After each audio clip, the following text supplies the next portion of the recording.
So you're welcome to this revision class. I want to believe that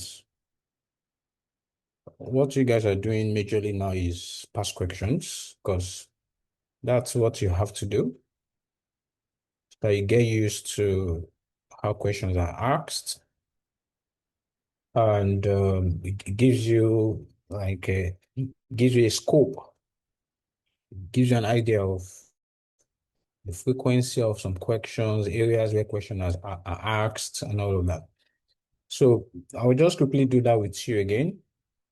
Most of you should find some of these things similar, while if you have not looked at it before, it then becomes an opportunity for you to revise again. Again, I can do repeat questions severally, so being familiar with these questions helps.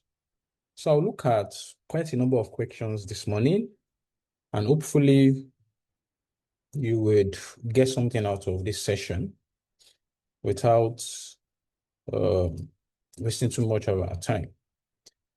So this revision class is focused around accounting standards. Not only that, I would give you a snapshot into sustainability reporting.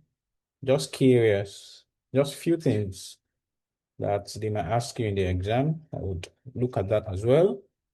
I would revise ethics. I would also revise technology. Just few things, past questions focused. So there's this question of November 2025 that talks about us that you should discuss any two limitations of retrospective application of accounting policy. That was the question one of last night for 5 marks, I remember clearly. And the two limitations are one, impracticability. The fact, the major limitation is what we call impracticability. Impracticability.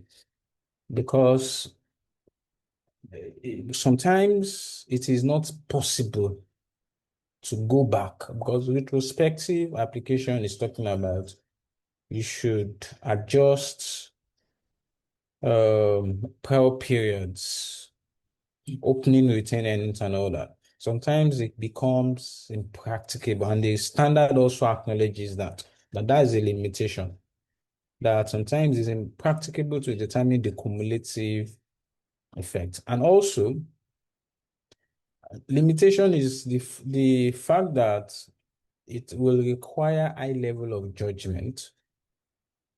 You would need serious level of judgment.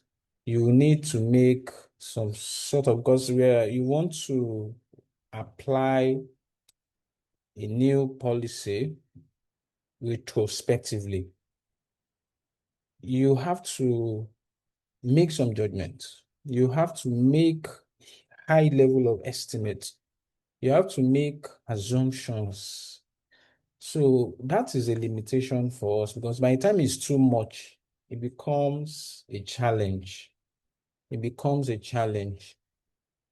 I mean, you change to fair value, for example. You now want to apply the same model last year. How would you get fair value of last year? Last year I've passed. So another one is data. Are the data available for you to be able to do retrospective application? So this question centers around IAS 8. Who says they can't ask it again?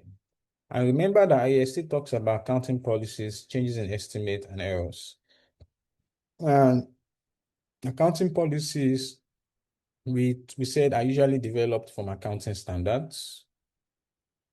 And if you don't have standards that deals with an item, we said you can use conceptual framework. Then management judgment will apply. If the conceptual framework does not help, then you can look towards accounting standards of a similar item, or even accounting standard of another entity, of another nation that use a similar conceptual framework. And you are not allowed to change accounting policy. When you choose a policy, you have to be consistent with it. And when we say policy, we are talking about how you recognize an item, the recognition criteria, the measurement basis, and how you present an item. Those are policy. As soon as you choose a way of measurement, as soon as you choose a way of presentation, a recognition basis, you don't change. You have to be consistent. They can ask you also that, okay, what are the situations in which you can change policy?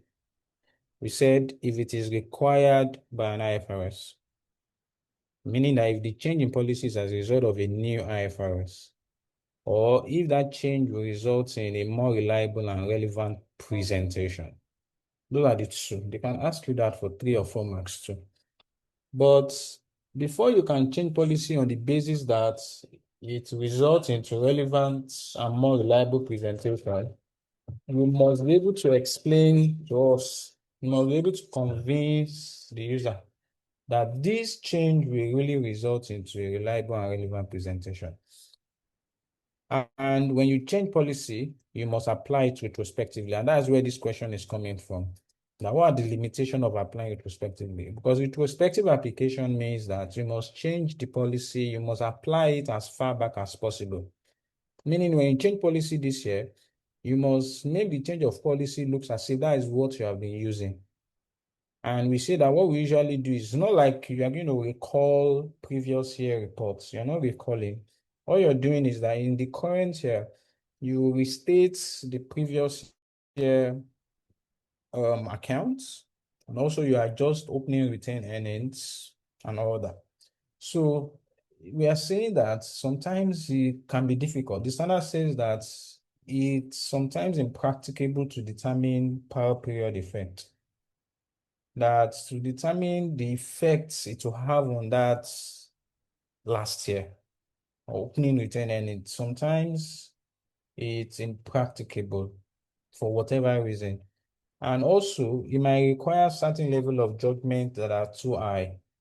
And also, the data might not even be available for you to be able to determine the period, the power period effect. Those are the limitations of change application, retrospective application. Then, you see, we also talked about accounting estimates. So accounting estimate, if you remember, is basically trying to determine the value of an item where there is uncertainty. So we have to make estimates when we are not sure of that value with precision, where there are uncertainty, when we are not sure, like you want to determine useful life of an asset, you are not sure, you don't know exactly what the useful life will be. So we usually make estimates at that end. You want to determine provisions to make, you want to determine impairment loss, you want to do evaluation and all that. Those are estimates. When you make estimates, you can revise your estimate because estimates are usually based on information at your hand at that time. When new information gets to your hand, you are allowed to change those estimates. When you change estimates, that one does not require retrospective application. It only considers prospective application in the sense that you only adjust current and future years. You don't have to go back to prior periods. So that's accounting estimates. And errors, when you make error in the current year, you can correct it. But by the time the error were made in a prior year, accounts that you have presented, you now discover the error this year. That, I made error last year. Then that's what we call prior period errors. So when you have prior period errors, they are also corrected retrospectively. You correct it retrospectively, even though you cannot recall the previous year account. But in your current year, you need to try to go as far back as possible to correct that error in the current year comparative account. So by restating previous year and also opening retained earnings, as the case may be. So I'm just using this to revise IAS 8 with you in a very simple way, but the main question has been addressed. Another one is another theoretical part. Um, this is also November 2025 last diet. This is asking us to identify 5 features to be taken into consideration when computing EPS, earnings per share. So the question says IS-32 EPS aims to provide a standardized approach to earnings per share calculations and presentation, enhancing transparency and comparability across contents. So what are the 5 features? By now, you know that earnings per share is computed as profits for the year or profit after tax minus preference dividend over weighted average number of shares. And that's computation are basically the features, except where there are bonus issue, right? Where there are bonus issue, then you need to do adjusted EPS, whereby you would need to also recompute the previous year EPS because of the bonus elements, or where there are potential ordinary shares. At that point, you will need to determine diluted EPS to know what's the future prospect of this EPS, to know the impact on earnings if these potentials becomes ordinary shares. Then there are other features that then need to be considered when you are computing your EPS, but primarily the features are the profits attributable to ordinary shareholders, weighted average number of shares, adjustment for bonus, if there is bonus, dilution from potential ordinary shares, and you need to present for all periods, both current and previous periods.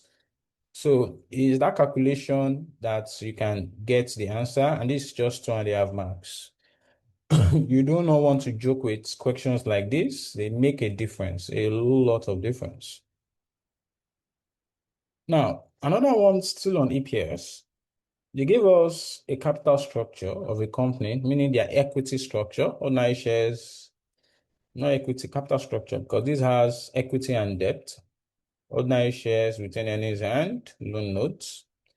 We're told that in the last 3 months, the market value of Edo PLC shares has remained at 5 naira per share. Its current year's profit after tax is 15 million. Edo PLC decided to pay 25% scrip dividend to its shareholders from the current year's profit. You're required to explain the effect of this decision on market price and also on earnings. So he wants to, scrip dividend. What's a scrip dividend? Anyone here who knows what scrip dividend is?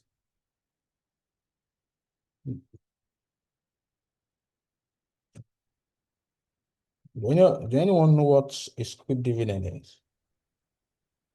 All right, sir. Good morning. Yeah, good one.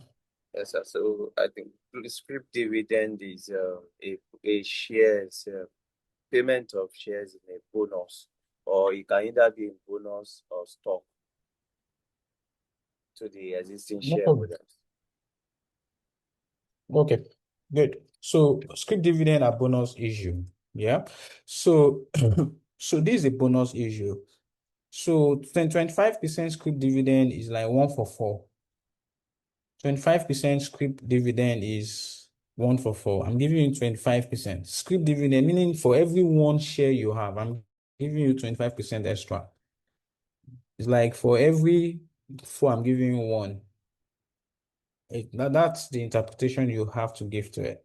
So it's either you do, if you want to calculate the total number of scripts, you do 2 multiplied by the total number of shares. And yeah, is there anyone that can look at this question and tell us what's the total number of shares here? If we have 3 million ordinary shares, okay, they gave us already 3 million ordinary shares. So the scrip dividend is 25% times 3 million, which is similar to saying 3 million divided by 4, right? So that's 1.5. That's 750. That's 750. So the bonus issue itself is 750. So we're now asked that what will be the effect on the market price if the issue is script, even without doing much calculation. So what's happening here is that by the time the issue a script, the current company's share price is actually 5 naira per share. Okay, it's 5 naira per share. Scripts are not paying. So let's assume the profit remains the same. And the profit remains the same. And the market capitalization of the company is not going up because 3 million times 2 naira is 6 million. These guys are not paying. Its market capitalization remains the same, but number of shares increased. Number of shares increased. What do you think will happen to the market price? It will fall. And no one is asking you to do any calculation. They say explain. Don't miss out the main point. Explain. And it's 2.5 marks. Let me ask you this. If you have 2.5 marks, who can tell me how many minutes are you spending on this question?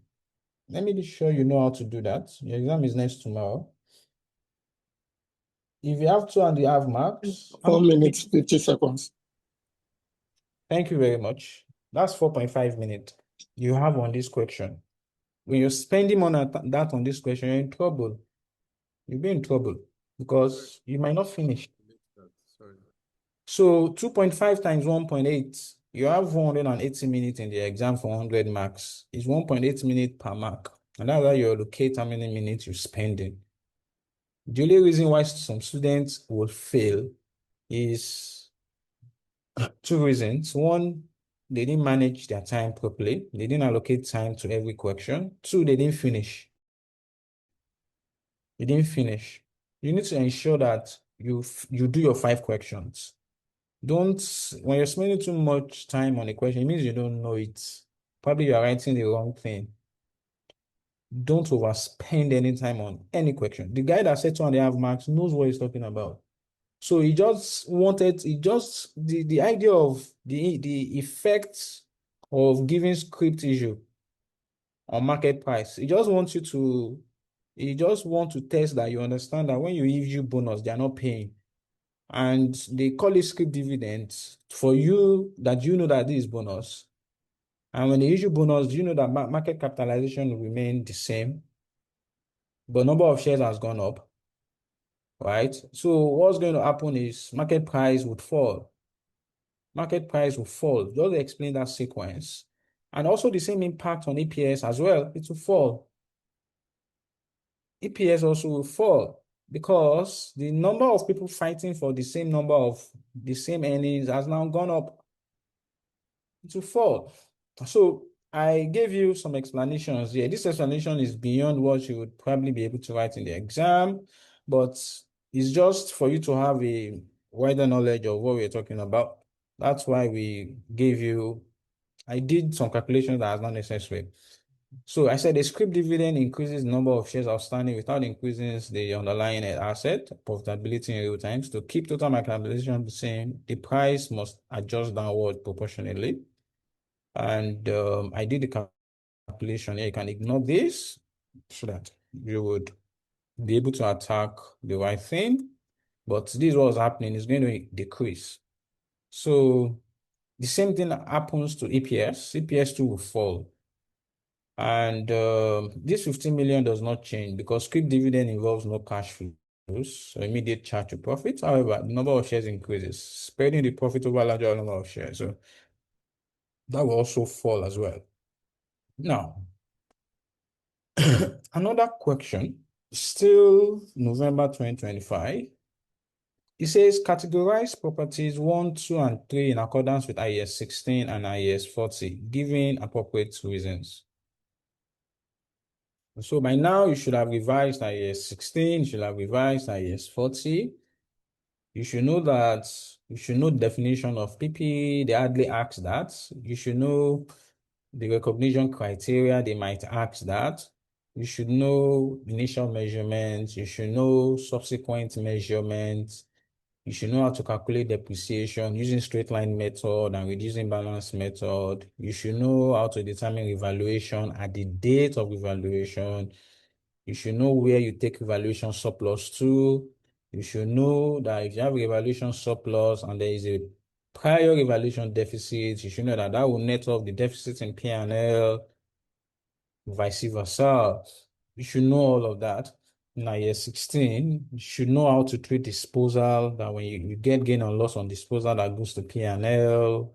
You should know all that. You should know IS 40. You should know that there are majorly land and buildings that are held for rental income and also for capital appreciation.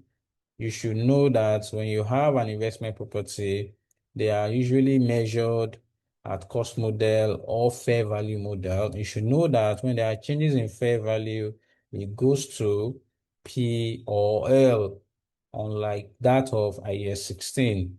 You should know that when you have an investment property and where the ancillary services are very significant, you should know that that becomes a PPE.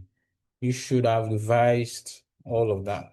So with that mindset, when you look at a question like this, that asks you to categorize properties, whether they fall in IAS 16 or IAS 40, then you should be able to look at it and say, okay, what's happening here? Didiolu Group owns a number of freehold properties throughout the southeast geographical zone of Nigeria. 3 of these properties are rented out under annual contracts, the details of which are as follows. So there are 3 properties here. There are 3 properties here, and they say they are rented out. You see, immediately I see this first paragraph, then yes, I'll say, they are investment property now. They are rented out. So they are definitely investment property. They are property. It checks, for it to be an investment property in IMIS 40, it has to be a property, land or building. So they say all 3 properties were acquired on January 1st, 2023. All of them, and their valuation are based on their ages and the date of valuation. So property 1 is let to a subsidiary of the Diolu on normal commercial terms. So for this one, how do you categorize it? By who is categorizing? They didn't tell us. So apparently it's the parent that is giving this asset to the subsidiary. No doubt, this property 1 is going to be an investment property in the books of the parent. Yes, it's an investment property. However, in the books, in the consolidated account, it's going to be PPE. I think I've mentioned this before. In the consolidated account, it's going to be PPE, because as far as the group is concerned, you cannot do transactions with one another. That has been established. Any transaction between members of the group are invalidated and cancelled out. So it's PPE. It's like, okay, we have the property that we are using in the group. It's PPE. That's all you need to mention in this property 1. For property 2 and property 3, they are currently let on normal commercial terms to companies. This is PPE. This is PPE. You don't even need to overthink it. It's PPE straight up. And they adopt fair value model and all of that. So they are basically fair value model. Okay, that's that. I gave you some detailed categorization just for you to learn 1 or 2 things here as well. Now, another one. This is also November. These are last direct questions.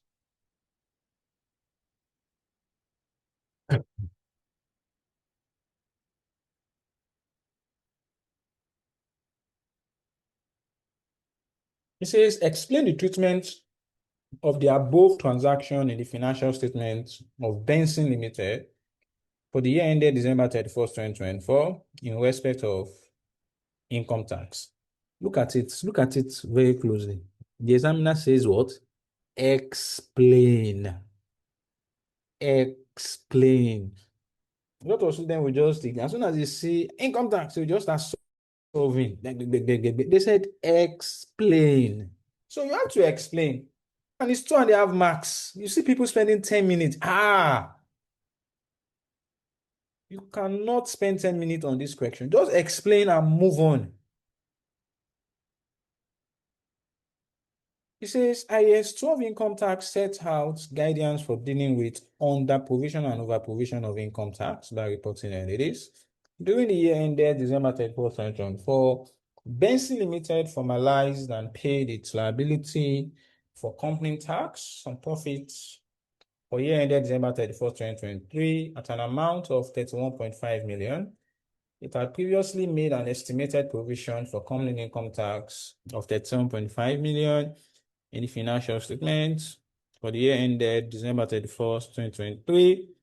The director estimated the liability for the year ended December 31st, 2024 to explain.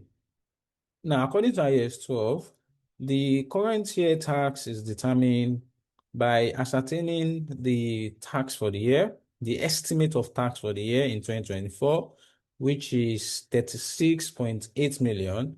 And this will be adjusted for under over provision for the previous year. In the previous year, the estimate of tax was how much? In 2023, it was 37.5 million, and we paid 31.5 million. So what happened was that we over provided for tax by 6 million. We over provided for tax. Abi? We estimated and we paid. We over provided, and this over provision will be deducted from the current year's tax, leaving the current year tax to be 30.8 million, and that is what will be recognized in P&L, while 36.8 million remains the liability that will be recognized in the statement of financial position. That will not take us 2-3 minutes to write.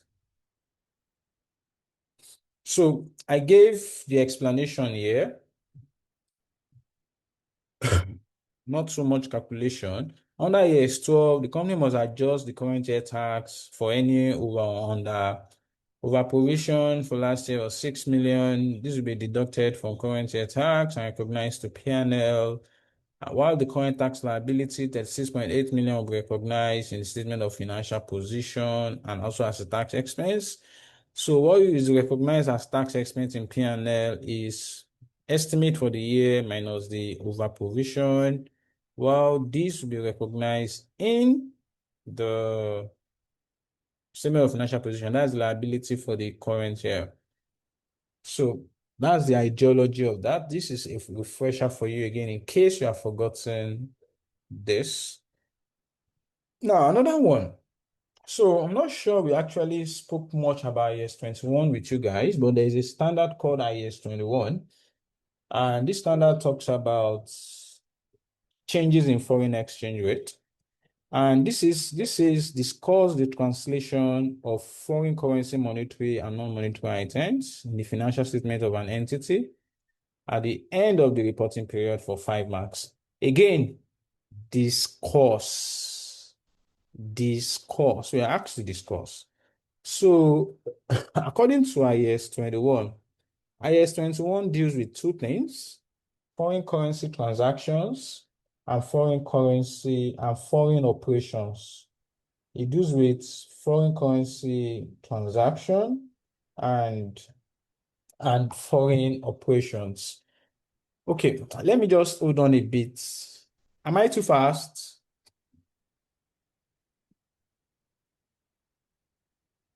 No, sir.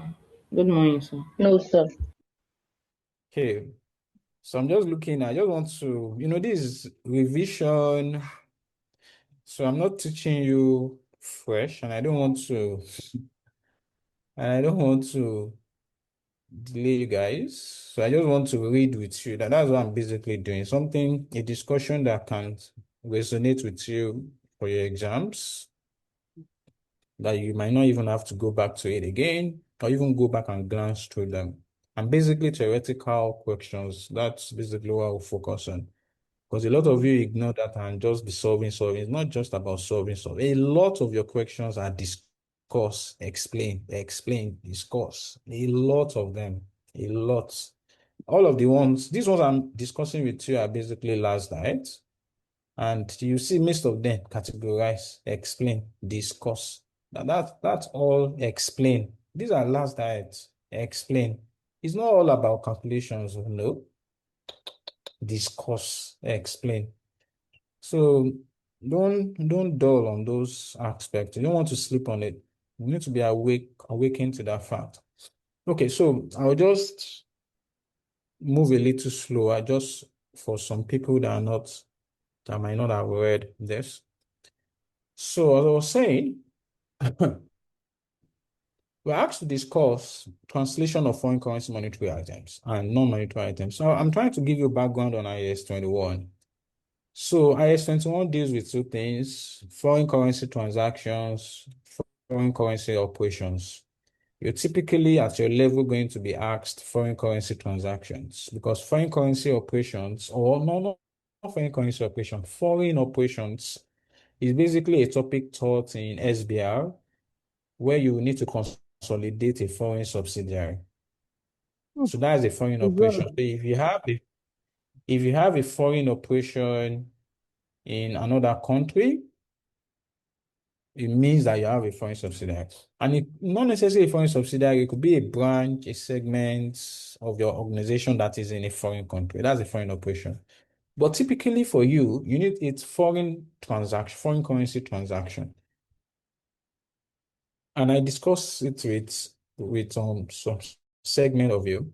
So for foreign currency transaction, the key things is that if your company buys goods from abroad, probably maybe you deal with goods that you import. What you do is import, then you resell here in Nigeria. So the key thing is that if you buy $20 worth of goods from US, how much are you going to recognize it in your books today?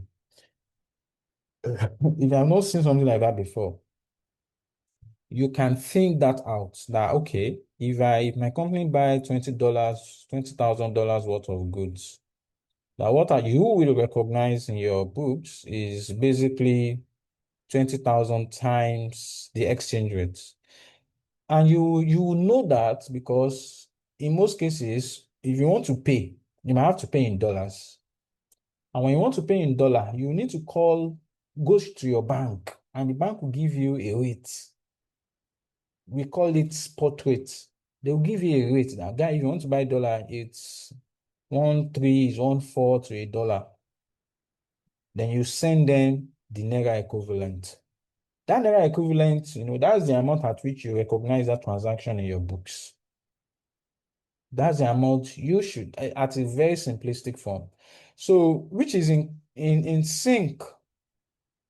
Yes, Solomon, correct. So, which is in sync with what IAS 21 said. So, you recognize a foreign currency transaction at the spot rate. The rates at the date the transaction was consummated. Either the date the goods were delivered or the date you paid, but practically is how much you pay to Malam or bank. So the rate is recognized using the rate at the date of the transaction. We call it spot rate. Now, as straightforward as that can be, if it then happens that you are owing, let's say you did not pay all those money, let's say you paid 10,000 immediately, and the guy said that you can pay the remaining either at the end of the month or at the end of the year. So the guy sells to you on credit.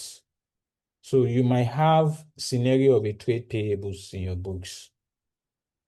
All right. You see, when you have trade payables, we call that monetary items. If you remember what I taught you under financial assets, okay, all financial assets are monetary items. Items that when you want to settle them, you know how much you're paying.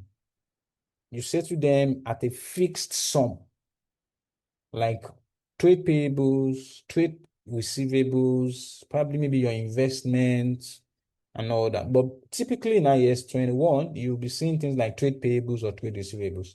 So if you have trade payables, you see practically in your books, that is not $10,000 you recognize in your books. Is in Naira. is the naira equivalent. Let's say you exchanged it at the date of the transaction at 1,000 naira. So you will have recognized that, okay, you purchased goods worth 20 million in naira.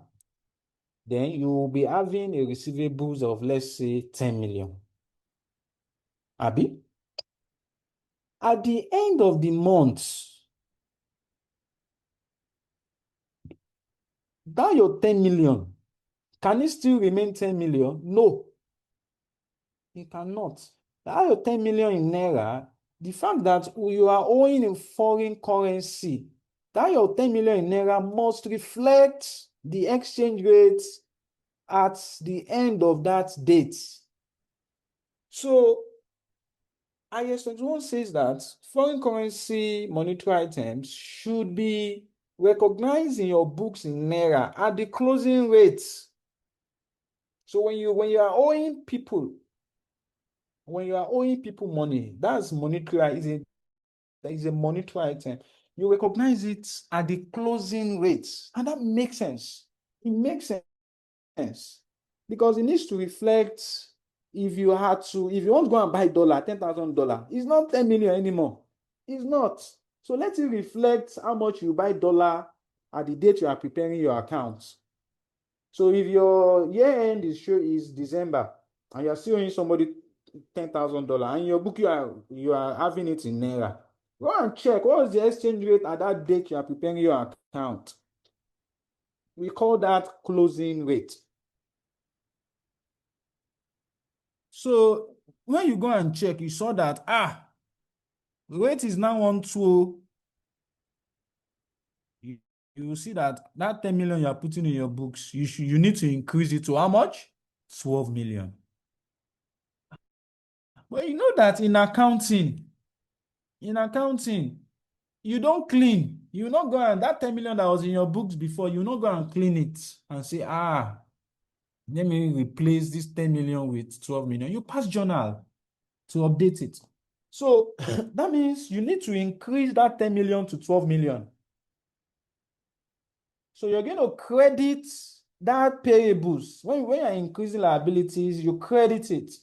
You credit payables with 2 million to increase it to 12 million. Is there anybody in this class who can tell me what you will debit?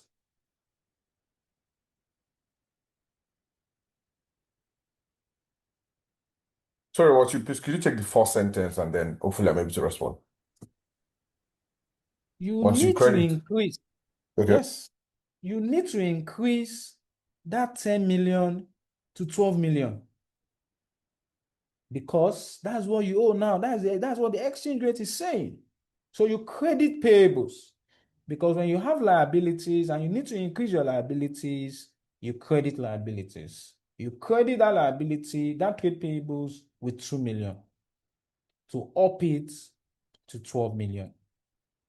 What do you debit?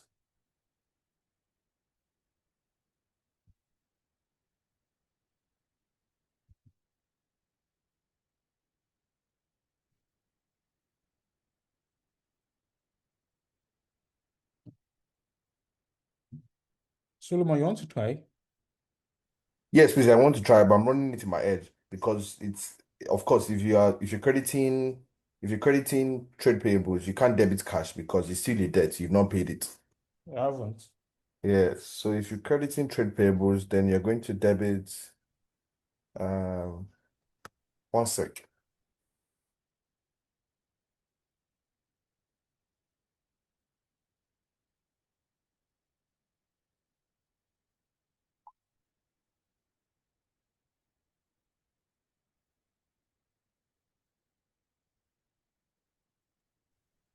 Yeah, you debit your expense. I think this guy is correct. Kingsley.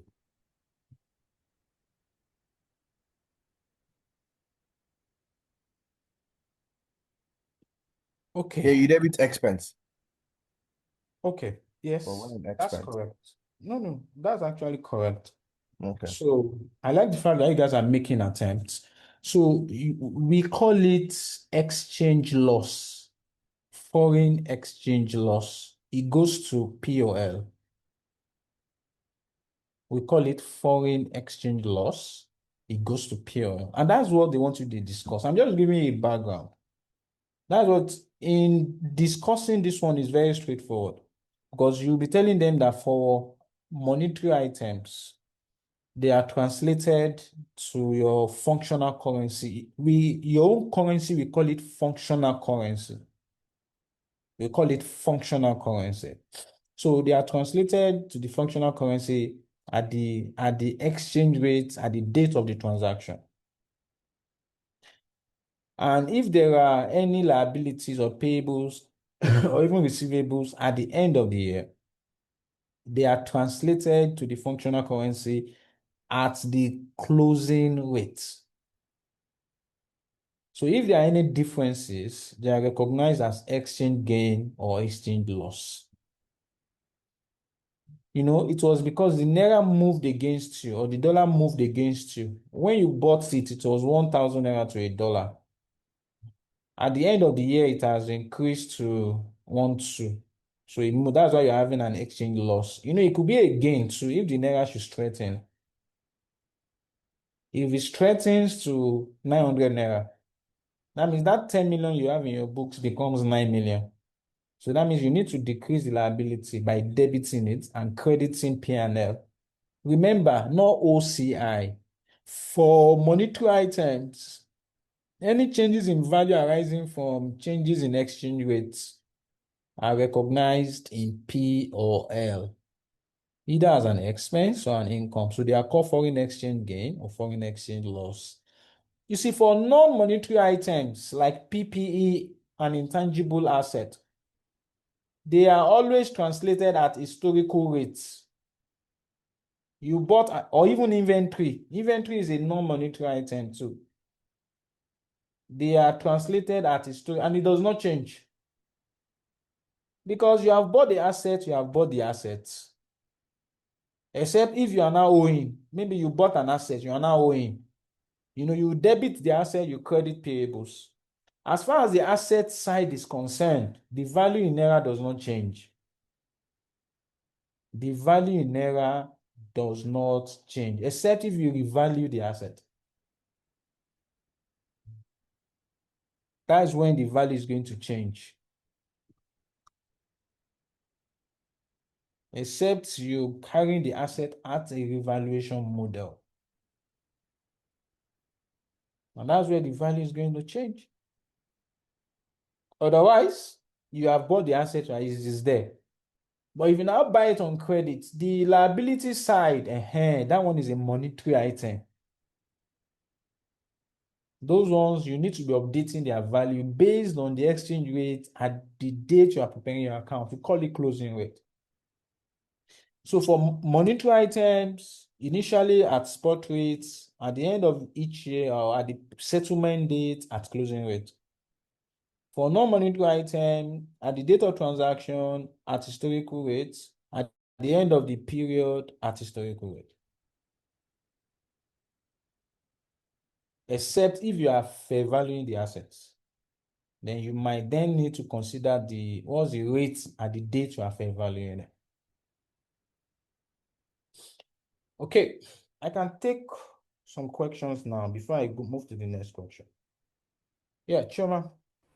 So please, it's not actually a question. Good morning, sir. Can you please phrase what you just said? I didn't understand it. I've said a lot of things, but I want to believe that what you The mean is for monetary items like trade payables or trade receivables majorly, when they are translated at the spot rate, meaning at the rate at the date of the transaction. And at the end of the year, they are translated at closing rates. The exchange rate at the end of the period. That's all. For non-monetary items, they are translated to your functional currency at historical. Historical rate is like spot rate. But the fact that you don't change their value, so they are always at historical rates, is the exchange rate at the date you bought the assets. meaning the value of the asset will not change. The value of the assets never change. So I have already itemized them for you here. Just a brief um, write-up for you to look at. So another one again in November 2025, you see is explain, everything is explain. So explaining is almost 60% of the marks in FR than actual calculation. So the real calculation you're going to have would be maybe question 1. And that one said they might be explaining as part of it. This is another question in November 2025. They said the methods by which accounting standards are developed differ considerably throughout the world. It is often argued that there are two main systems of regulations that determine the nature of accounting standards: rule-based system and a principle-based system. Explain the differences between two systems and state which system is the most descriptive of IFRS. If you have forgotten this one, this is a good opportunity for you to revise rule-based and principle-based system of reporting. So they ask us to explain the difference between them. And I itemize some points for you here. You can either use this one or use your class notes to revise key difference. Rule-based provide detailed, specific rules, and it gives some thresholds. But principle-based is based on conceptual principle. It's broad. It gives only a guide. Is limited guide. It will just give you a general guide for you to then use your judgment. Rule-based wants to tell you how you should treat every possible scenario. But principle guides professional judgments based on underlying economic substance. It will have given you an underlying guide, then apply your judgment. But rule-based wants to tell you exactly how you should treat every possible scenario. Rule-based flexibility is low because its own is for you to comply with certain threshold and prescribed formats. Again, principle-based allow judgments to reflect transaction substance. Rule-based, very lengthy, thousands of pages with many implementation guides. Principle, shorter, relying on professional interpretation. Rule-based ensure that you structure transactions to meet rules. Principle discourages certain formats. It doesn't like formats. It focuses on faithful representation. Rule-based does not allow judgments. Just make sure you do. It has this checklist mentality that just meet this rule. Judgment in principle-based is significant. And rule-based are basically US GAAP.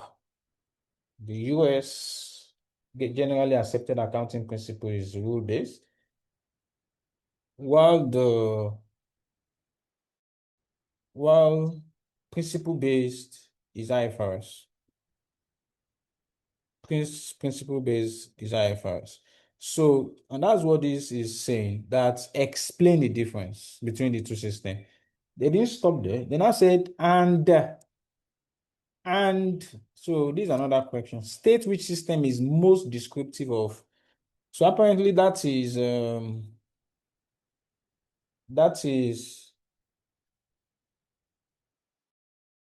Principle. that's principle based, as we mentioned earlier. Okay, so it's more descriptive of IFRS because IFRS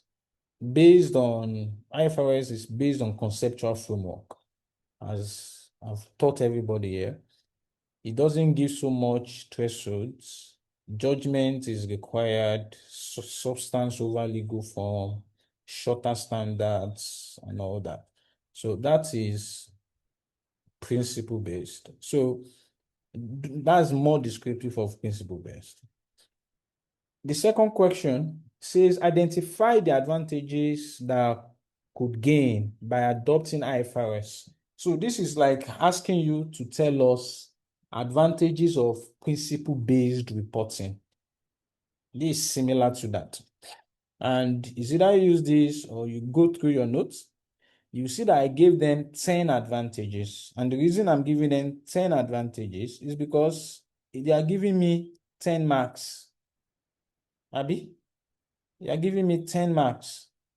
And they say identify. They didn't ask me to explain.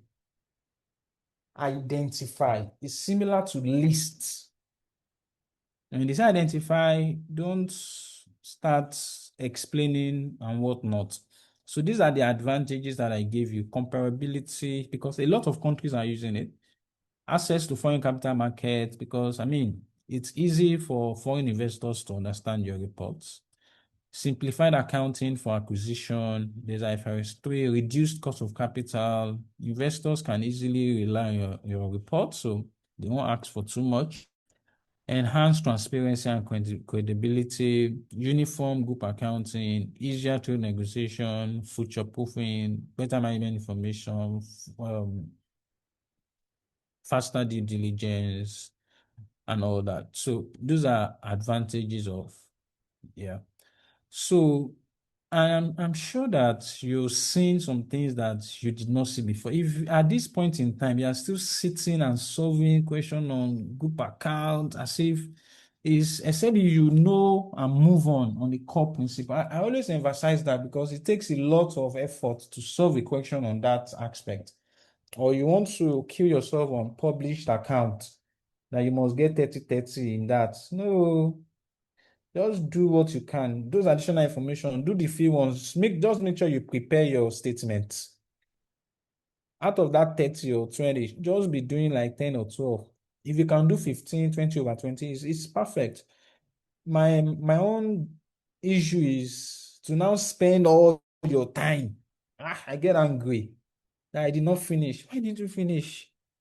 Because you're spending time on things you don't know. When they are explained, the number of most questions in this diet is explain, identify, discuss. And you tell me you didn't finish? Why won't you finish?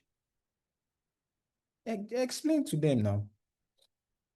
So make sure you really take time on all of these theoretical parts. It's very important. Spend time on them today, tomorrow, the little time you have. Look at them. Now, there's this another one also that you might also find this diet almost similar questions to this that they have asked. It's also you find it in section C. So I'll just discuss some other parts that they might also ask aside this. But this is the major thing they will ask you. If you look at the requirements here, it says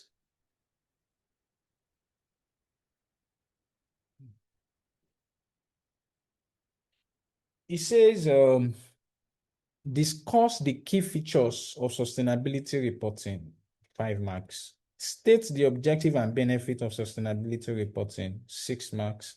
Explain the importance of the activities of the ISSB to global sustainability reporting, 4 marks, 15 marks. You see, the whole idea of sustainability reporting, as far as we are concerned in Nigeria, is relatively new. We are committed to adopting it, no doubt. We have made public statements, we have made efforts to adopt it, no doubt. But sustainability reporting is all about companies reporting on the impact they have on the environment, the people, and also to tell us about their governance. So it's all about ESG, reporting on ESG.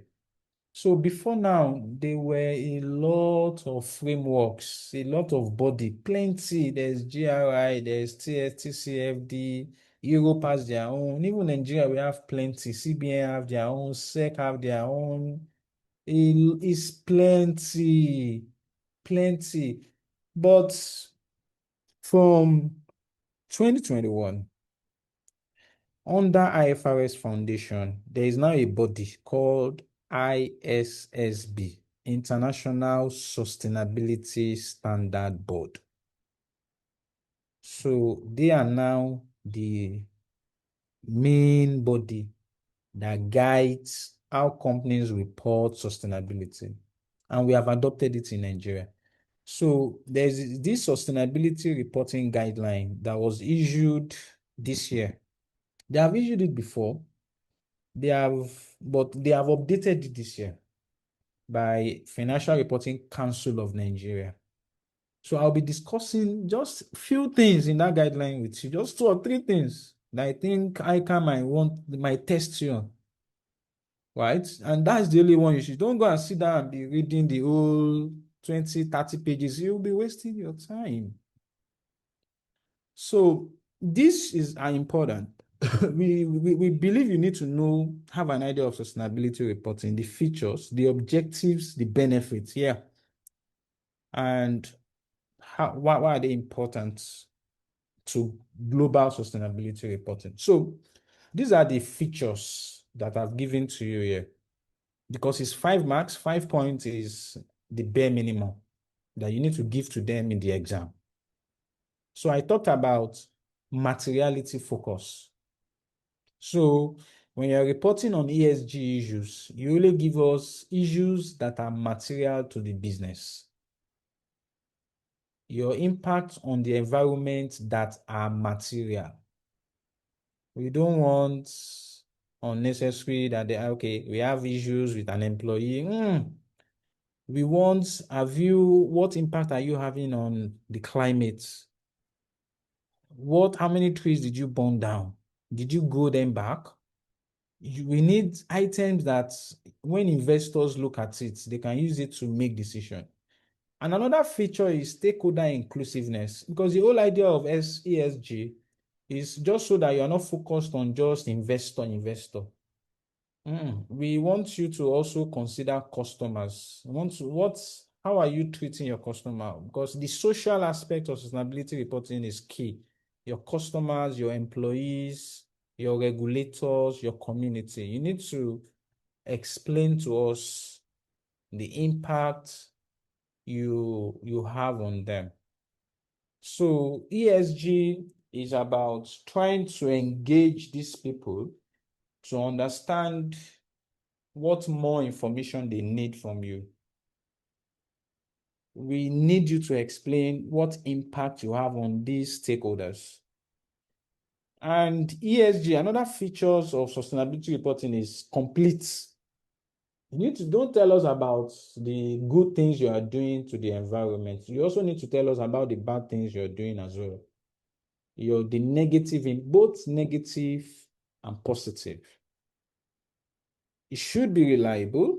It should be comparable. It should be timely. It needs to be clear. Those are the features of sustainability reporting. The objectives and benefits. Objective is to ensure organizations are transparent, they are accountable, to ensure that investors are able to make useful decisions for capital allocation and engaging the company, and also to drive continuous improvements. And also to drive continuous improvement.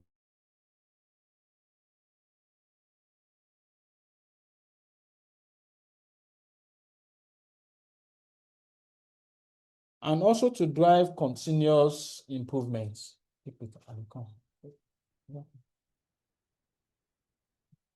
So the benefits that sustainability reporting will have are enhanced reputation, because when you are engaging stakeholders to know their information need, you're engaging the government, you're engaging your customers, you're engaging community, your reputation would be enhanced. Investors will be ready to give you money. It's a way of managing social risk, reputational risk, but you're going to identify a lot of things that can expose you as an entity. Because sustainability reporting is about ESG. It's about the impact on the environment, your impact on the society, and society includes your employees, the community, the regulator, how you are treating your employees, how you are how you are giving back to the environment, how you're to the community, labor practices, even governance. You'll be able to identify all of these things early. So it's a risk management approach. And you would attract younger employees because you are looking for responsible companies to work with. Operational efficiencies too, because you want to be efficient. You'll be energy efficient. If you are sustainability conscious, if you're environmental conscious, you will operate efficiently. You'll be using energy saving approach. You'll be operating in a way that you'll be reusing materials. Instead of disposing everything to the environment, you would manage everything, and also regulatory compliance as well. So with ESG now, with this ISSB, they're asking us the importance to global sustainability. Yes, ISSB has, in a way, become a global baseline, okay, that is globally accepted. Now, they have issued IFRS S1 and S2. They will not ask you about S1 and S2 yet.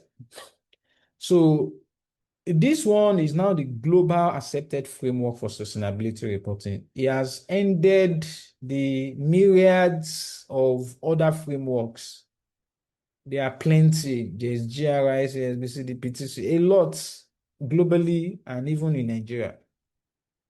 And it can easily be integrated with financial reporting. So the way they have designed it is they are designed in such a way that it can easily connect with your IFRS accounting standards. If you look at the FRCN Sustainability Reporting Guideline, one that they issued, you see that now you need to present it as a separate topic in your AFS. Immediately after director's report, you need to tell us about, that's where you report sustainability reporting. It's designed to be integrated with, it's not a separate statement, but integrated into financial reporting. Because we have a single global baseline, comparability across jurisdictions become easy, credibility and trust, reduced reporting burden. The burden of reporting is reduced since you're only using one framework to comply. You don't have to comply with many, you don't have to use many frameworks. There's one you're using. So regulatory burden becomes so easy. So this I kind of asked. I sincerely beg you to ensure that you revise this alone, along with this two-page, is it two-page? This is a four-page point, but it's not everything you want to. Like this first page now is just story about Nigeria adopting it in 2022, like that. Adopting it in 2022, and it was backed up by the federal government. And of course, you know, the Financial Reporting Council are responsible and all that. So,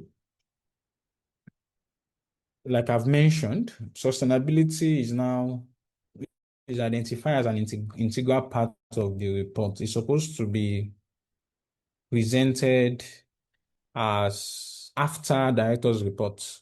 So there's a part of your report in annual report that has director's report. So usually sustainability should be underneath it. Please let me ask you something. I just mentioned director's report now. If they ask you in the exam that you should list items in the director's report, do you know it?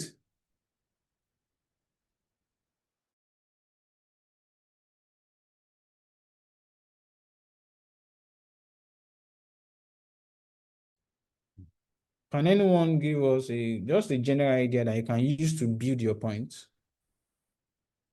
Well, I think one of them will be the sustainability report.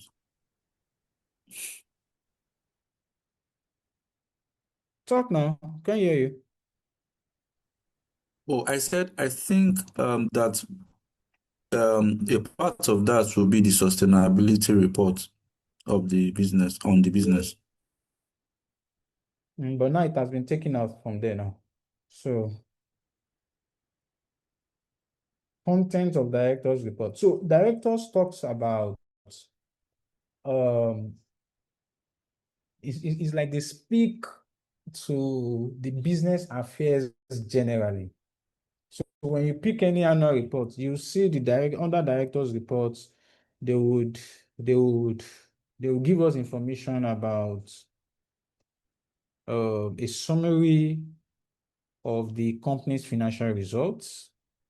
They would give us information about the board meetings. They would give us information about their risk management policy. They will give us information about um, let's say corporate governance within the entity. They will give us information about even the principal activities of the company. They will give us information about if they have any related party transaction. They will give us information about the key responsibilities of the directors. They will give us information about their labor practices. They will give us information about their donations that they have done. So they give us quite a number of information about this general state of affairs of the company, whether they declare dividends and all of that. They speak to, so for me, for your exam, just think of a lot of other things that are non-financial. You can have it as a point for directors in case they ask. I think they have asked it before that you should list items in the director's report. So issues around sustainability reporting here. So Timothy, to a large extent, is right. You find it within director's reports. But I mean, different companies just state it in different ways. Even director's report is not structured. People just put a lot of things there. But generally, you give us idea about that as at a snapshot. If you read director's report, you should be able to see the mission and the vision of this company. You should be able to see what this company does majorly, how they treat their stakeholders, investors, their people. You should find it there. Are they making donations? Their research activities, their corporate governance, their risk management. So all of that, though all of these things are changing right now because even risk management, corporate governance now, they are evolving. That they are even a separate report on their own. But for you, it can still fly as a point in the exam. So I just needed to mention that. But sustainability reporting is evolving. It comes after director's reports. So this one I need you to also note for your exam. They might ask you this one, this adoption timeline. I need to learn it. So there are 4 phases. This is the revised one, the new one that just came out this year. There are 4 phases. The phase 1 is the early adopters. These ones have started adopting from the year ended 2023. So companies like Dangote, MTN, and most of these listed entities, if you take their accounts today, you will see that they have started adopting this ISSB sustainability reporting framework. This phase 2 is the voluntary adopters. That's between 2024 and 2027. So if you wish, you can adopt. It's not compulsory. If you wish, you can adopt.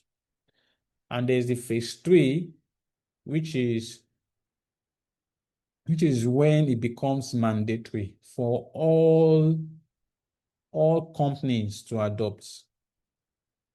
So all PIEs must start adopting in 2028. So when I say PIEs, I've explained PIE for you long time ago. So PIEs are majorly they are companies that are like regulated companies by government. Any company that is regulated either by CBN or any other government is a PIE. Or if you have revenue in excess of around, or if you get government contracts and you get government contract around ₦1 billion, you're a PIE. So even though they might not ask you who PIE is, or if you are an entity that you're a concession entity, meaning you run government infrastructure, like they give you an airport to run. So you're a concession entity. You're a PI. If you're in financial services, you're a PI. So by 2028, meaning from 4th January, reporting date starting from 4th January 2028. So you need to understand that if your, let's say your year begins June and your year end now ends, let's say May 2028. So meaning your own beginning is 4th July 2028. So you need to understand that. So when we have 2028 here, we are talking about reporting period starting from 2028 for all PIs, including commercial public sector entities. So we used to call them government business entities before. The companies like NPA, companies like Nigerian Revenue Service, companies like the new upstream regulatory that they used to call DPR before, CBN. These are, we used to call them GB, ITF, CAC. We used to call them GBs, but now they are called commercial public sector entities. They also need to present sustainability report in their account. Now, SMEs, by 2030, this is mandated for them. Early adoption is also encouraged. We are not saying they should wait to 2030. They can adopt it earlier than that. Phase 4, all other governments and government organizations. Those ones also 2028. Early adoption also encouraged. Early adoption encouraged. So know this, they can ask it. That's why it's summarized for you here. No phase 1, who are the entities? No phase 2, no phase 3, no phase 4, and know the timeline. This one, I just put it there just for putting sake, in the sense that this will also be audited. The same way financial statements are audited,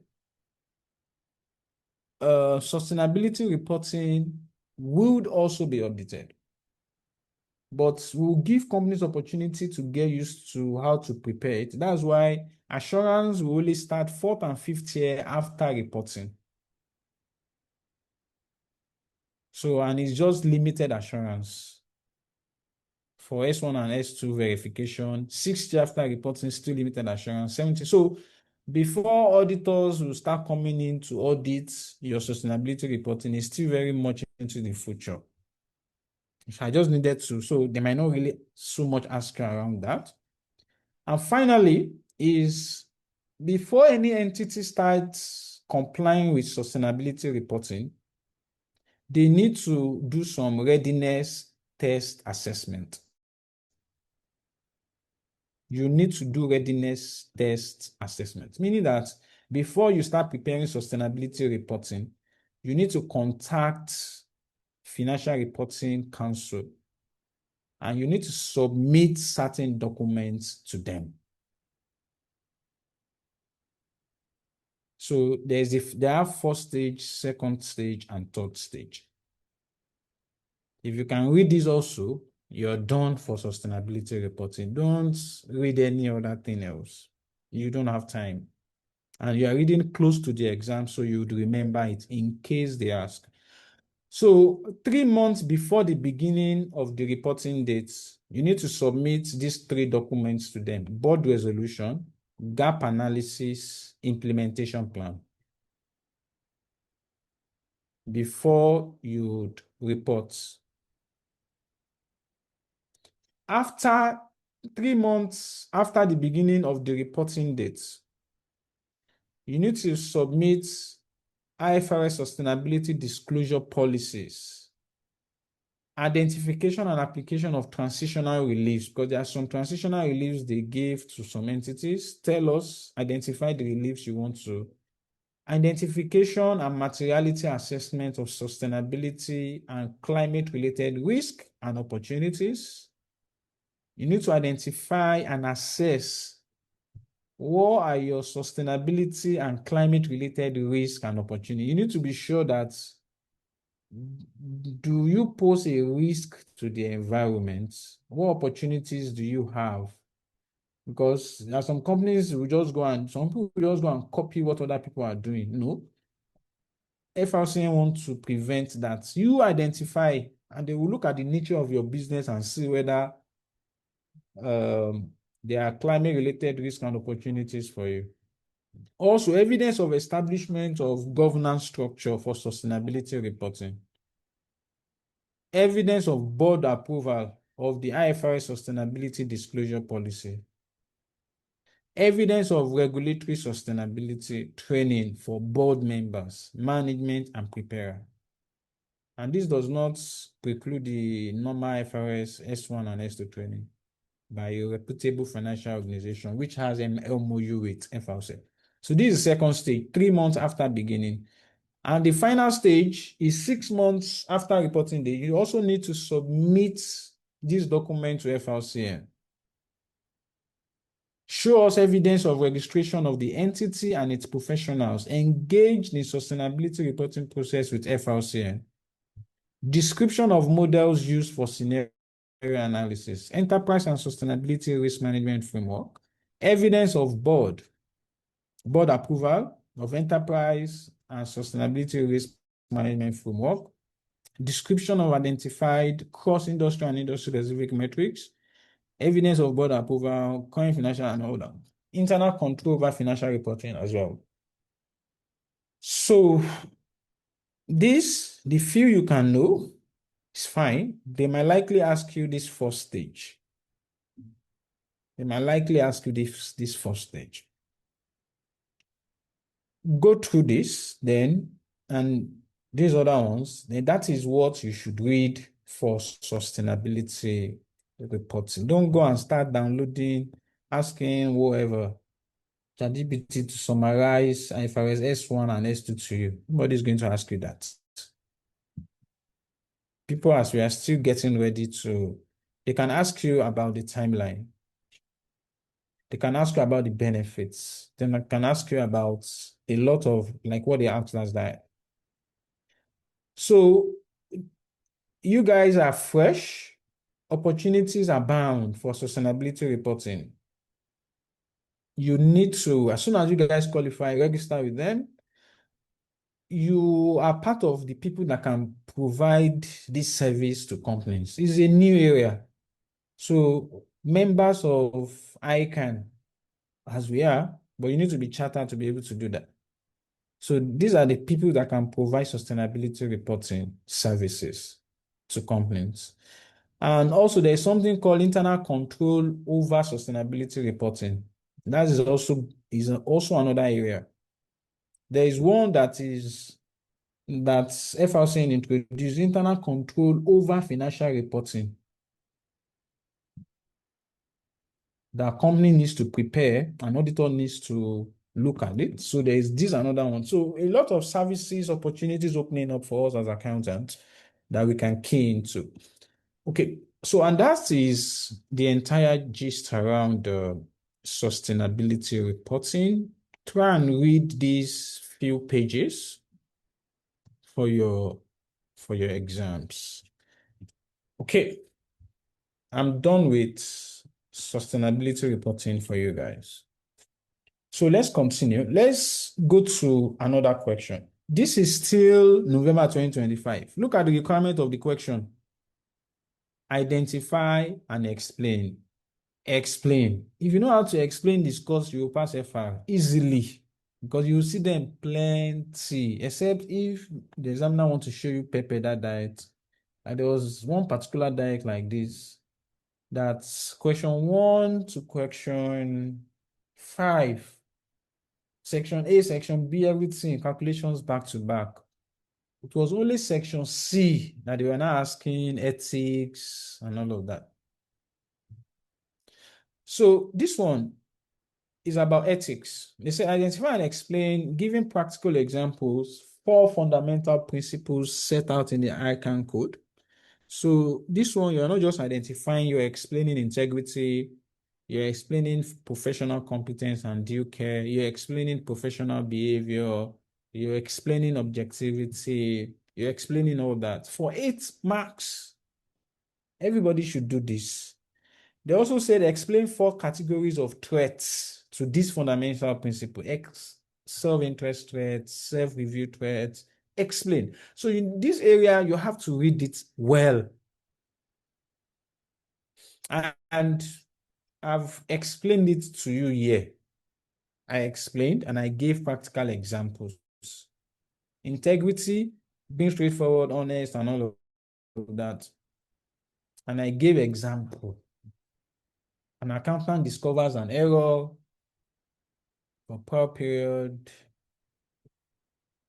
Integrity requires you correct it even before additional tax arises. Objectivity, not allowing bias, conflict of interests, and all that. I explained it to you. You can use this. The categories of threat also. I explained self-interest, review, advocacy, familiarity. Okay, let me juggle your mind a little bit. Oh, there's one I left out here. Who can tell me the one I left out here? In these threats, just want to be sure. Intimidation threats. Thank you very much, my lady. Intimidation threat. Fantastic. Good. So you don't want to joke with these areas of your exams. It's not all calculation. And you might also find technologies there.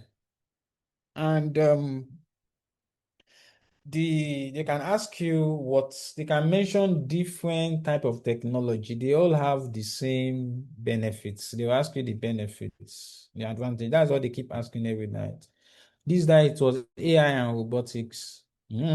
Whatever technology is the same benefits. Increase efficiency, enhance accuracy, improve audit quality. Just that I categorize them by users from real-time reporting, accuracy, deeper insights, cost savings, because it's fast. AI has made our life easy,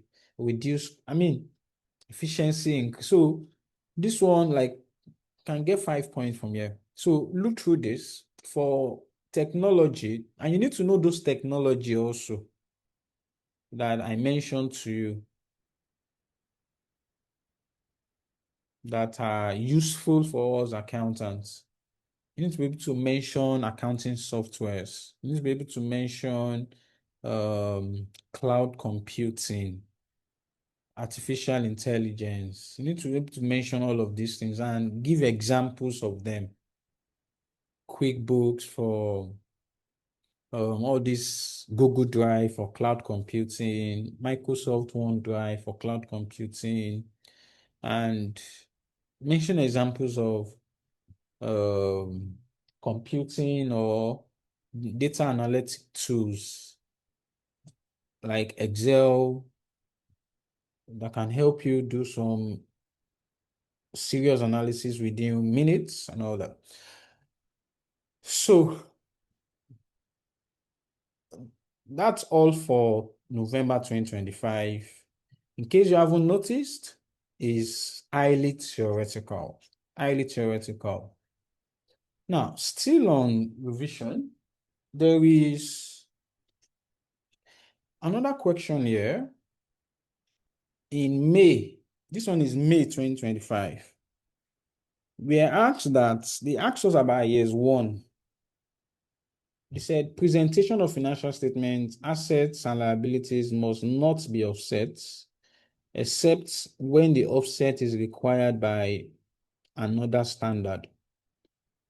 So give the exceptions to the rule regarding offsetting provided by IS 1.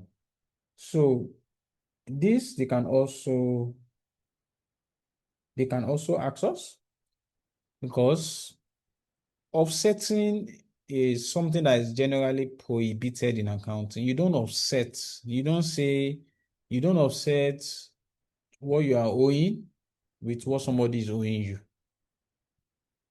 You need to present transactions separately, even if they are related. But there are certain exceptions to that rule. And some of the exception depends on each standard. But generally, in most standards, you say when you have a legally enforceable right to offset. So maybe you have gone to court and the court says, hey, you guys should net settle. You have a legally enforceable right to offset. Or right from the beginning, you intend, you guys have agreed to settle on a net basis. So typically for me, if you can just remember these two, it's okay for me. Though I gave you some other points, as far as offsetting is concerned, I gave you some other point that you can also play around with. But this one, you see, you find it in most standards that this is when you can offset asset and liabilities together. When you have a legally enforceable right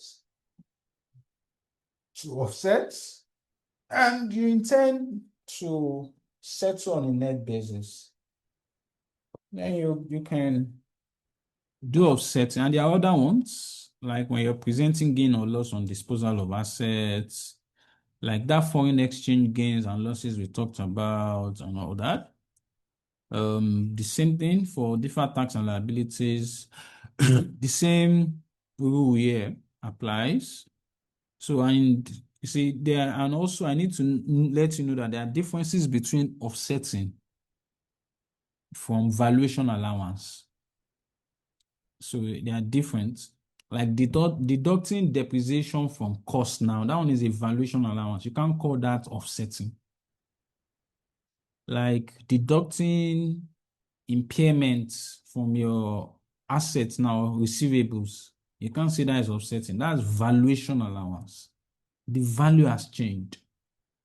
Or you want to deduct loss of an inventory or obsolescence on inventory or damaged inventory from the inventory balance. That's not offsetting.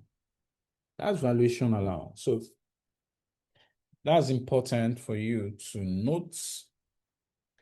Now there's this question. I don't know if anyone has solved it. This May 2025. This May 2025 is full of calculations. I think that's the wicked diet I was talking about. Calculations everywhere. Calculations everywhere. Though there were some theories too for that diet, but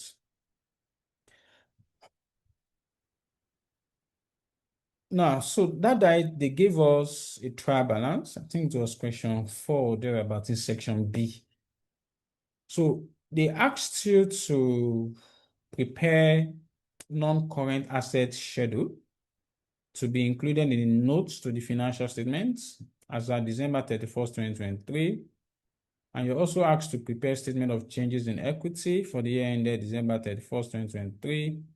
And you're also asked to state any 4 uses of share premium. You're asked to state 4 uses of share premium. So if you look at the question, we're given a trial balance and they didn't ask you to prepare statement of profit or loss. They only ask for PPE schedule. So these additional information are therefore very important. The first additional information talks about a freehold properties consist of land and building, which are revalued in compliance with the company's policy at each year end. The valuation in the trial balance includes a land element of 136 million. The estimated remaining life of the building at January 1st, 2023 was 20 years. On December 31st, 2023, a professional valuer values the building at 276.8 million with no change in the value of the land. Okay, so this one now is talking about a freehold property. We all know that freehold property is majorly land and building. They say they revalue it in line with the company's policy at each year end. So we're told that the valuation in the trial balance include a land element of 136 million, right? The estimated remaining life of the building as at the beginning of the year was 20 years. At the end of the year, they revalued the building to 276 million. So what do you do here? I know that what they want me to do is non-current asset schedule, right? So what I just need to do, two things in my workings. First, I need to calculate depreciation for the year. I also need to, since there was revaluation, I also need to determine my revaluation. Those are the two things I will do here from this point given to me.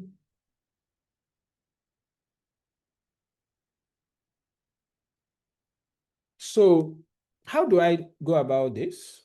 So the land and building at the beginning of the year from the trial balance was 480 million. That's the first item in the trial balance. But remember that you don't depreciate land.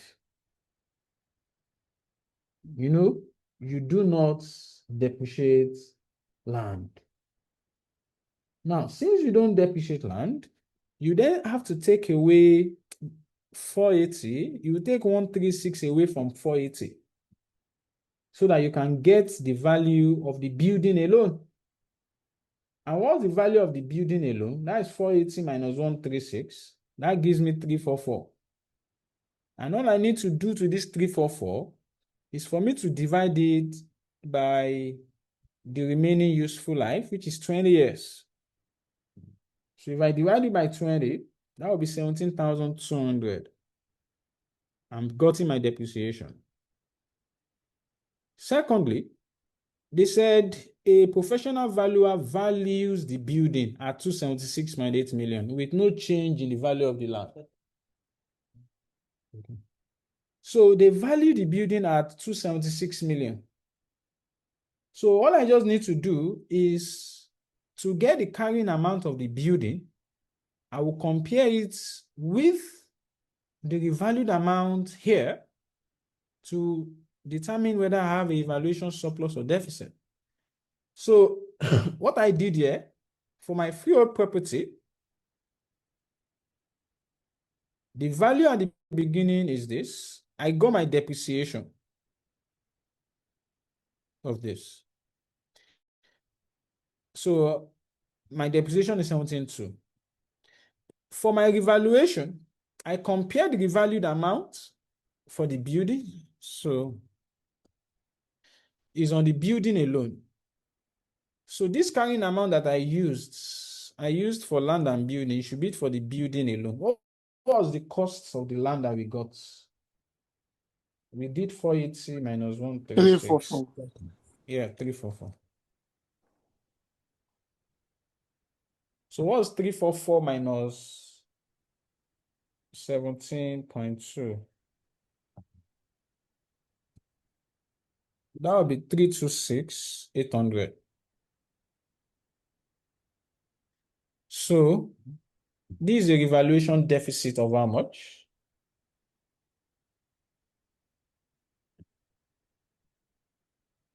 $50,000. Of 50,000. And that's the only thing I need to do. So I've gotten my I've determined my depreciation. I've determined my revaluation. I will go and use it when it's necessary in my schedule. I go to the next note, which is note 2. It says, the company during the year incurred additional 180 million on the construction work in progress, which resulted to the completion of a factory warehouse costing 320 million. The warehouse was put to use in the months of July 2023. The warehouse has an expected life of 25 years. Also, within a year, Adana Nigeria Limited built a plant that is used as part of its own production process. The production of the plant was completed on April 15, 2023, and was brought to use immediately. The additional costs incurred on the construction work in progress and the sum of 96 million are yet to be capitalized. Okay.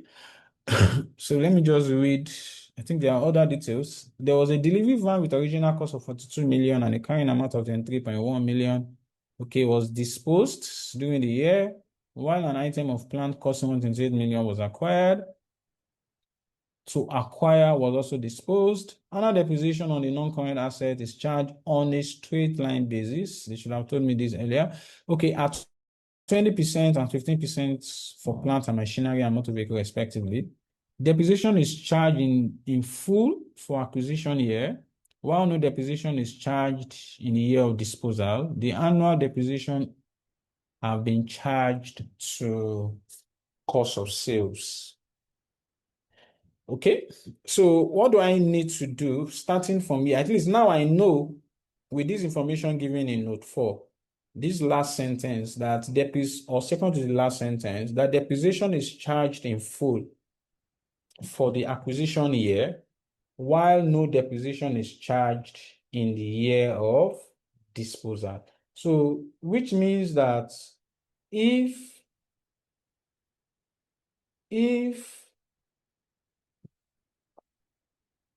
you buy an asset during the year,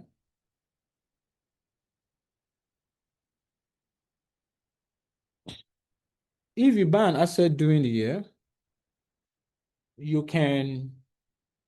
should charge full year depreciation. That's what they're saying. And if you sell an asset, don't charge depreciation that year of disposal. That's what they're saying here. So they have made our life easier a little bit. So now for this one that talks about construction work in progress. So the thing about construction work in progress is that when you are still constructing an asset that you want to use within your entity, you will just be accumulating the costs, you capitalize it, but you will not depreciate it until the asset is ready for use or available for use. That's when depreciation starts. So they said there was an additional cost of 180 million, which resulted in the completion of a factory that cost 320 million. So there's a factory warehouse that cost 320 million. So there's an additional cost of 180 million. So the important thing here is that the total cost of the factory is now 320 million total. Then they said the warehouse was put to use in July and has an expected useful life of 25 years. So now for me, since the warehouse has been completed this year, that means I will charge full year depreciation because they told me that they charge full year depreciation in the year of acquisition. So this 320 million, I'm going to depreciate it fully. I will do that. Also, there is a plant also that they were just constructing. That one too has been completed. And this year they spent additional cost of 96 million on it. And also they said it has not been capitalized, meaning this construction work in progress that you see here of 250 million. There is a 180 million and there is a 96 million that has not been added to it, that needs to be added. Then when you add it, though it's still going to the respective asset, I'll show you. Because as soon as the asset are completed, it moves away from the work in progress schedule, it goes to the respective assets. So for my workings, for my construction work in progress and factory warehouse, I know that the cost of the factory warehouse is 320. That's what concerns me. So I do 320 divided by 25. This is a mistake. I should not prorate it because they said they charge depreciation in full. Can you confirm 320 divided by 25? I think the figure is right. Yes, it's right. It's 12.8. Okay, so this is what I need here. However, the construction work in progress, okay, the construction work in progress, since the total factory cost is, this working is not even necessary. This working is not necessary. Let me just take it off. I've gotten my depreciation that I need here. Then for the plant, for the plant, I need to know how much is the cost of the plant, because they didn't tell me the cost of the plant, and it's completed. The only thing they told me is that the plant has been completed, it is built, and they brought it to use in April 15th. And they said the additional cost incurred on the construction work in progress and the sum of 96 million of the additional, yes, of 96 million building cost of the plant are yet to be capitalized. So that means there is a 96 million as additional cost on the plant, but that is not the only cost. That is not the only cost. So the total cost, the total value of work in progress here was 250 million. Was 250. Out of this 250, how much of it relates to building? How much of it relates to the plant? So as far as the building is concerned, the factory warehouse, the total cost was 320. Right? The total cost was 320, and they spent additional 180 to make it 320. Okay, that was why I had this guy here. So that means as far as the plant is concerned, the warehouse is concerned, there is a 140 because they gave us 180 that has not been included in factory work in progress. So for us to have a total cost of the factory to be 320, that means in the construction work in progress, there's a 140 that relates to factory, factory warehouse. So this relates to factory warehouse, this 140. So the one that relates to plants, so the balance in the construction work in progress that relates to plants, so by the time you take out the 140 that relates to factory warehouse, the remaining 110 relates to plant. Plus the additional cost they incur. So the total cost of the plant is 206. And they said do 20% depreciation full year in the year of acquisition. So do 20% of 41,200. So this is my depreciation for plant.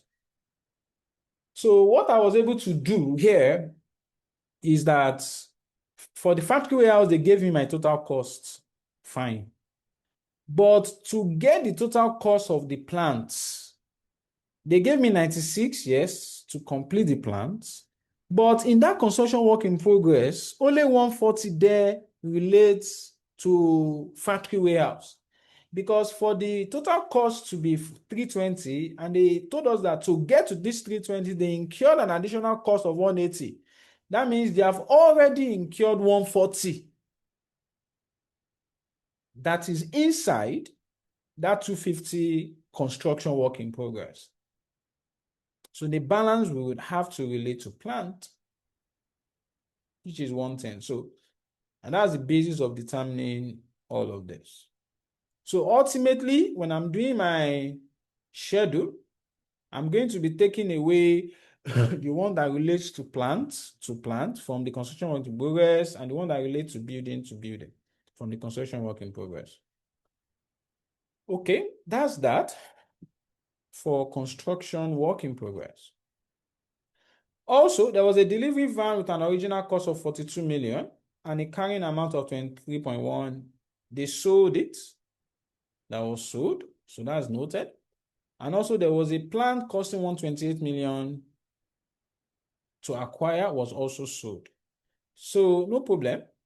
For the delivery van, I need to calculate my depreciation. So when I'm calculating my depreciation, I will remember to remove 23.1 million since they have sold that, because I'm not going to charge depreciation in the year of disposal. But when you check your trial balance, you see that the cost of the delivery van, which they call motor vehicle, was 108.6 million.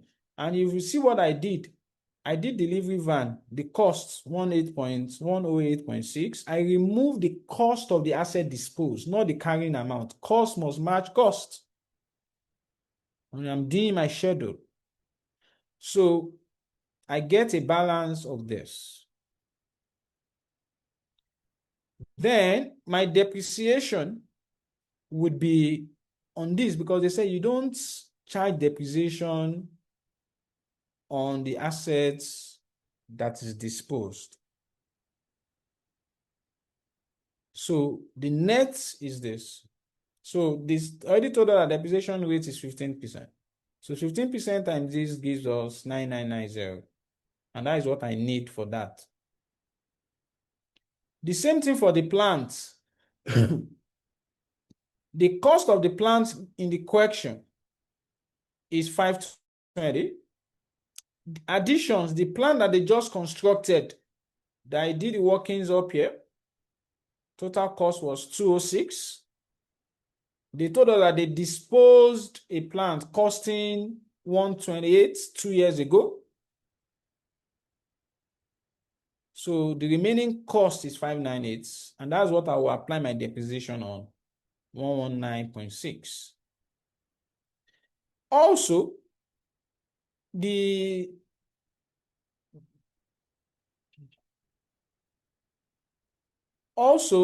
accumulated depreciation on the assets disposed, because when an asset is disposed, all the accumulated depreciation till the date of disposal must be eliminated.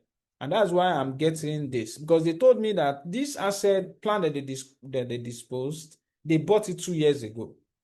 So the accumulated depreciation on the asset disposed will be 20% of the cost times 2 years. And that gives me 51,200.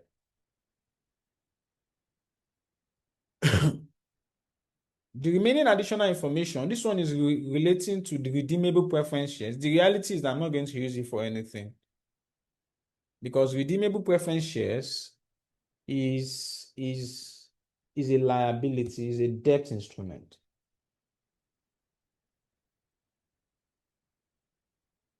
Is a debt instrument. So I'm not going to use it for anything. They pay dividend of 28 million, and they are proposing to pay additional dividend. The only one I would resonate and recognize is just the one they have actually paid. Anytime you see they are proposing to, that one is not recognized in the account. You don't recognize that in the account. Also, they had a suspense account in the books, and that suspense account relates to the credit entry of proceeds of a right issue. And the terms of the issue is 1 for every 4 at 58 kobo. And the share price immediately before the issue was 80 kobo. The issue was fully subscribed.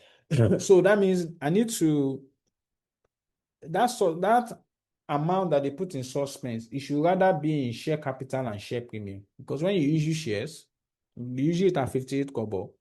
I will look at what's the nominal value. The ordinary share capital here, the nominal value is 50 kobo. So if I want to do 1 for 4, who can tell me how many shares did this company issue? What's the number of shares? Sorry, what's the number of shares in issue existing right now? It's 100,000 value divided by 50 kobo. That's 200,000. 200,000.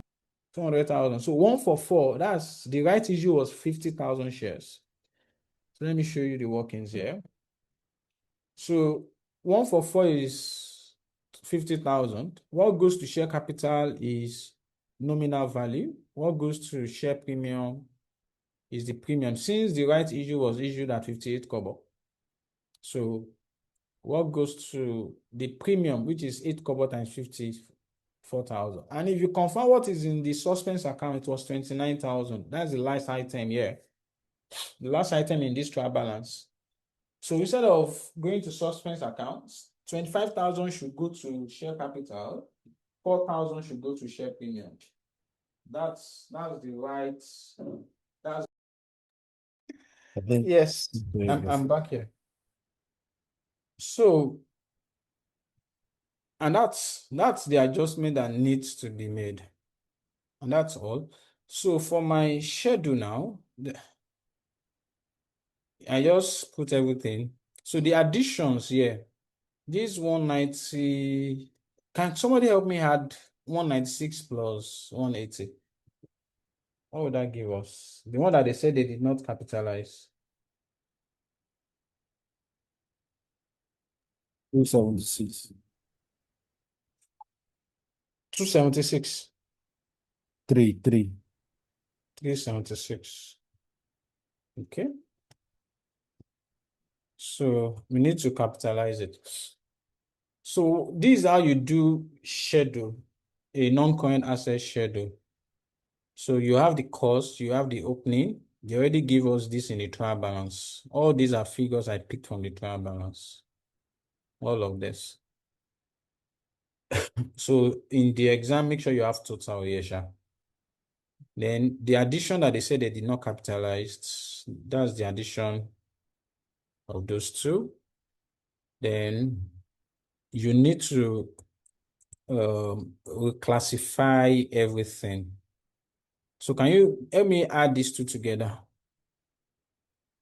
What's the addition of these two? 250 plus 376. That would be the 626. 626. 66.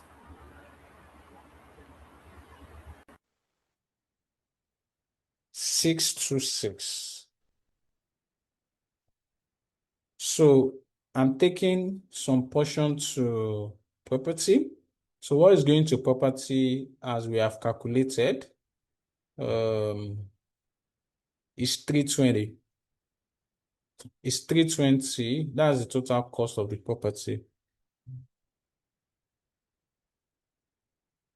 320 is total cost of the property. Out of this. So how much is going to plants? What's the balance?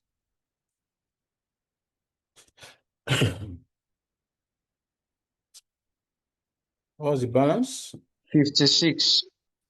Sorry? 56,000. 56,000. No, that cannot be 56,000 now. Angela. We have already allocated 250 now. No, we have not allocated 250.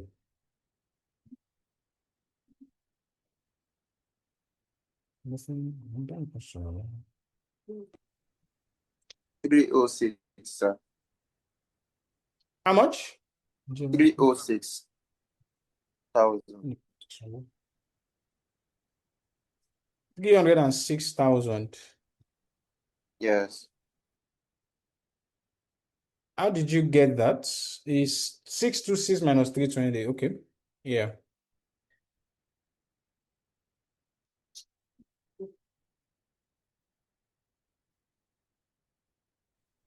Sorry for the addition. Shebi is 180,000 plus 96,000. Yes.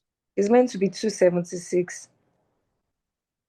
276. I thought you said 196 plus 180. That's what he said. let's confirm now. Yeah, The it's one that not. went to building, the one that went to building is 180. Mm-hmm. Is 180. The one Mm-hmm. that went to plant is 96. Okay. So So what's the addition of the two? it's two. She's correct. 276. 76. So now this 276 now, that means this will change, Abby. Yes, 252, 526,000. 526. So how much is this? That is 206. It should be 206 then. 206. So this 320 is not going to freehold property. It was warehouse. It's warehouse. So and that's how we're going to reclassify these guys. And there was a revaluation. 36. There was a revaluation here. How much was the revaluation deficit? 50,000. The revaluation is 50,000. So this revaluation, how do we treat it? First, the value of my assets, the value of the building was 344, Abi. The value of the building was 344. Is going down, it has to go down to 276,800. So who can tell me what's the difference between minus 276.8? So that's 67,200. Yes, I know the deficit is 50,000. But as far as the cost is concerned, the first thing we need to deal with is to acknowledge the fact that what is in the cost account is the cost of the building. The value, we want the value of the building to come down to this. So you won't just go and put revaluation as 50,000, you'll be wrong. What you put revaluation as is 67,200. 67,200. So that's the change in revaluation. So what's the balance here? Now, who can tell me what's the balance here, please? The revalued amount. This is the value of the building. Then there's the value of the land that they give us. Just do 480 minus that. 41 to 800. 41 to 800. And which is similar to this 276,800 plus the value of the land. You know, the value of the land is 144. Is 136. You will see that it will give you that same 412,800. So what ICAN is trying to test, just for you to be able to know, is first is that what you need to have as the at cost here has to be the value of the property. Land is not depreciable. It's still going to be the 136. It won't change. But you see the building, they have revalued it to 276,800. What we want to see here as cost is 276,800 at the beginning of the year. So if you mix that with the property, that's why I have to be very careful here. What you put as the valuation has to be this. So where is now the balance? Because the evaluation deficit was 50,000. So why are we using the difference is going to accumulated depreciation because it's going to lean off. Because if you see this is the accumulated depreciation, there's a portion of the revaluation that would go and lean it off. And the difference between this 50,000 and this 67,200 is that 17,800. Which is what 17,200. This is where the second, I'm still coming there, but that's where the balance is going to. So that's for that. Then there was a disposal. They disposed a plant with a cost of this. They also disposed a motor vehicle with a cost of 42. They give us that in workings 3. So what I remove are their respective cost of disposals.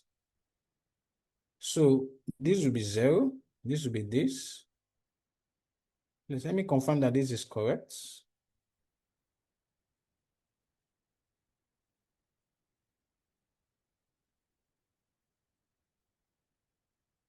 Yes, yes, yes. So the accumulated depreciation at the beginning, you see this in the trial balance. Give me for plants and the motor vehicle. All the depreciation I calculated for the year. So for property, plants, warehouse, and motor vehicle, let me confirm the motor. Property was 17,200. These plants, I can't consider this because this is only the parts that was being constructed. This is the one I will use. This 119,600. This is the total. This one is 9,990. When did I now see 12,800? Yes, factory warehouse, 12,800. So all correct. Then disposal too. This one is the depreciation on the assets disposed. The disposed plant and motor vehicle. For plants, I computed the accumulated depreciation on the asset disposed, 20% on cost times 2 years. For motor vehicle, I just need to do, they gave me the costs and the carrying amount of the asset disposed. I just need to get the difference. Where is it? Motor vehicle. So accumulated depreciation on assets disposed is just the cost, which is 42 million, minus what's the carrying amount of the asset? 23.1 million. 23.1 million. So how much is that? That's that 18 point something. 18.9.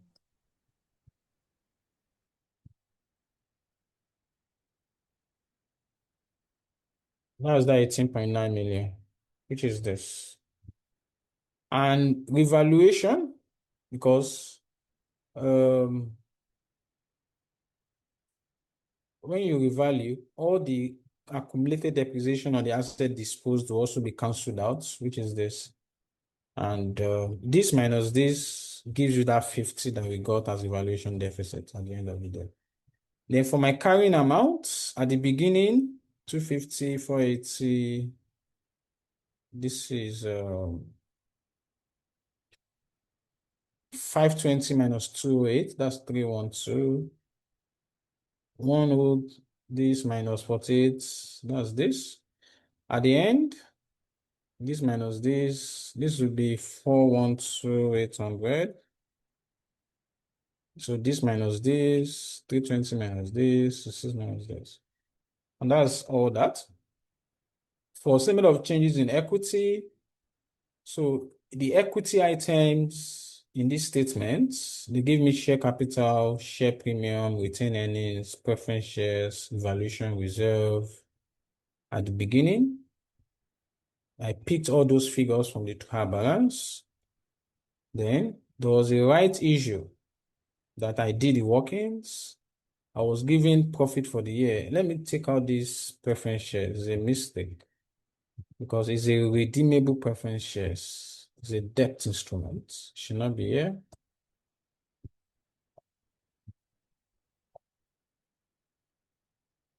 So they gave me my profit for the year.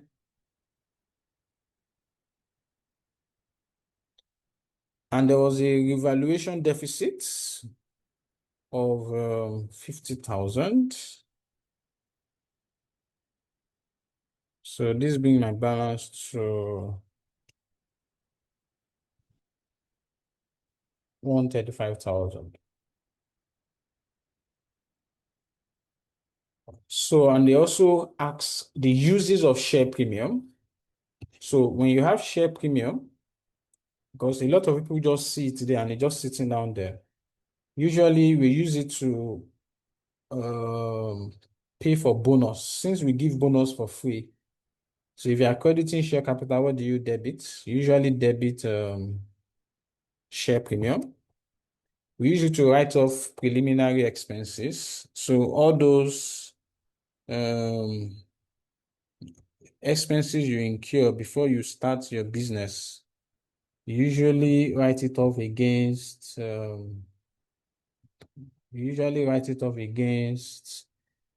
share premium. It's used to write off underwriting commission, discount on issue of shares, pay premium on redemption of debentures, pay premium on redemption of redeemable preference shares, and all that. So we cannot use premium to pay dividends. You cannot use premium to pay dividends. So that's that for this question. So this one requires certain level of calculation. Is worth revising for those of you that love calculation. If I'm writing that diet, I might not do this question, because not because I don't know it, because I might see some other simpler options that I might want to explore in the exam. Okay.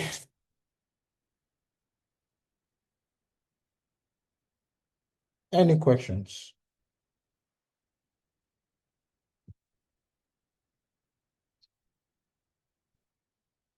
Now,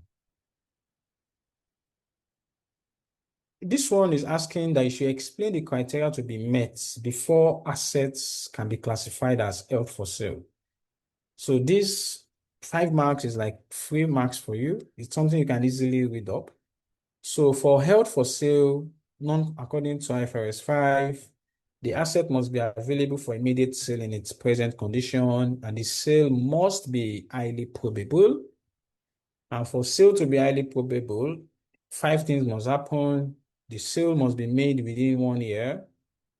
The management must be committed to the plan to sell. There must not be a change in the plan to sell. There must be a program to locate a buyer. The price must be reasonable. Price must be very reasonable. Also, here, this one, they have repeated it severally in your exams. So where they want you to prepare a summarized statement of profit or loss of Abia Nigeria Limited for the year ended October 31st, 2024, together with the comparative figures for inclusion in the annual report. So for this one, the company wants to discontinue travel agency. So it has different segments. So when a company wants to discontinue a segment of that entity, IFRS 5 requires that you present that separately. So that means you're going to separate your P&L into continuing operations and discontinuing operations. And the company wants you to prepare for the current and the comparative periods. And they have given us figures for the current and also figures for the comparative periods. So for the continuing operations, that will be internet and car hire.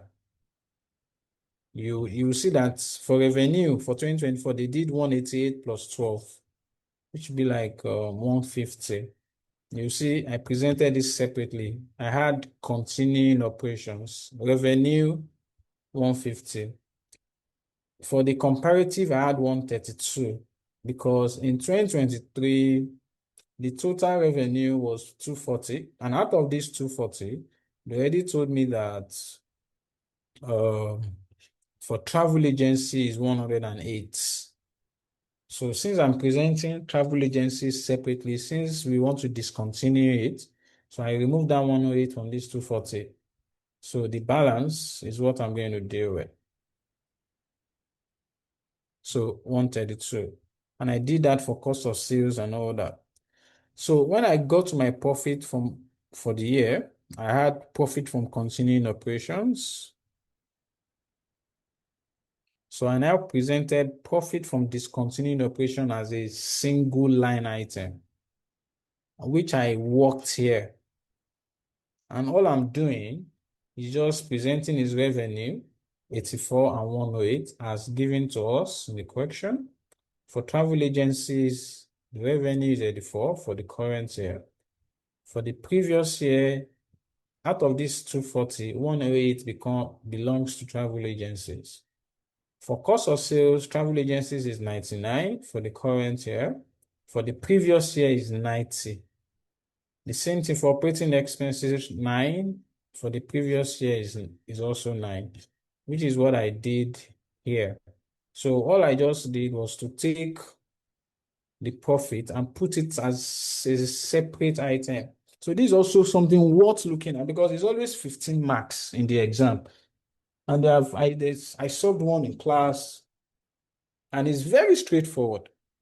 It's always very straightforward. So they will just give you the discontinuing operations item. You just need to separate it from continuing. You need to separate it from continuing operations.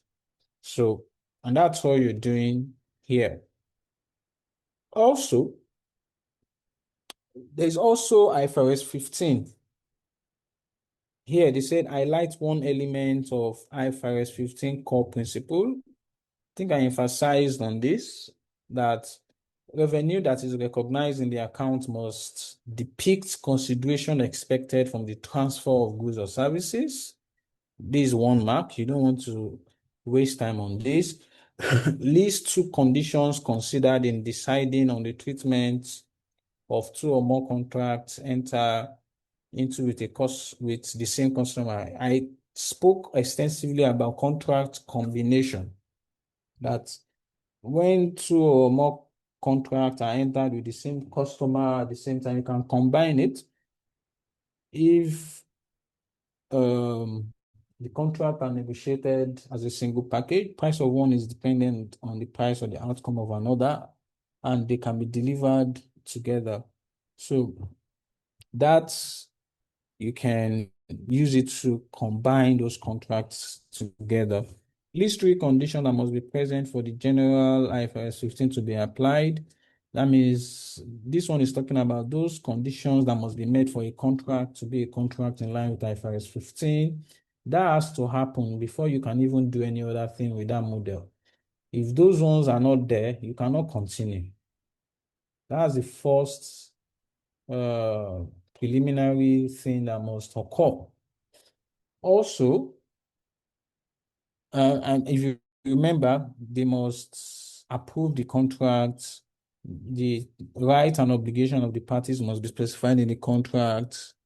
There must be commercial substance. It's probable that the seller will receive his money and all of that. Also, they asked to explain the criteria that must be met for goods or services to be considered distinct, right? So the customer must be able to benefit from the goods or services on its own, and also it must be separately identifiable, meaning it must not be integrated with other goods or services. It must not rely on other goods or services. And we're asked to explain step 3 to 5. Step 3 talks about determining the transaction price, which can be a fixed consideration, variable consideration, non-cash consideration, and all of that. And this is the price that is stated in the contract that is expected to be received from the transfer of goods or services. Step 4 talks about allocating transaction price to each separate performance obligation.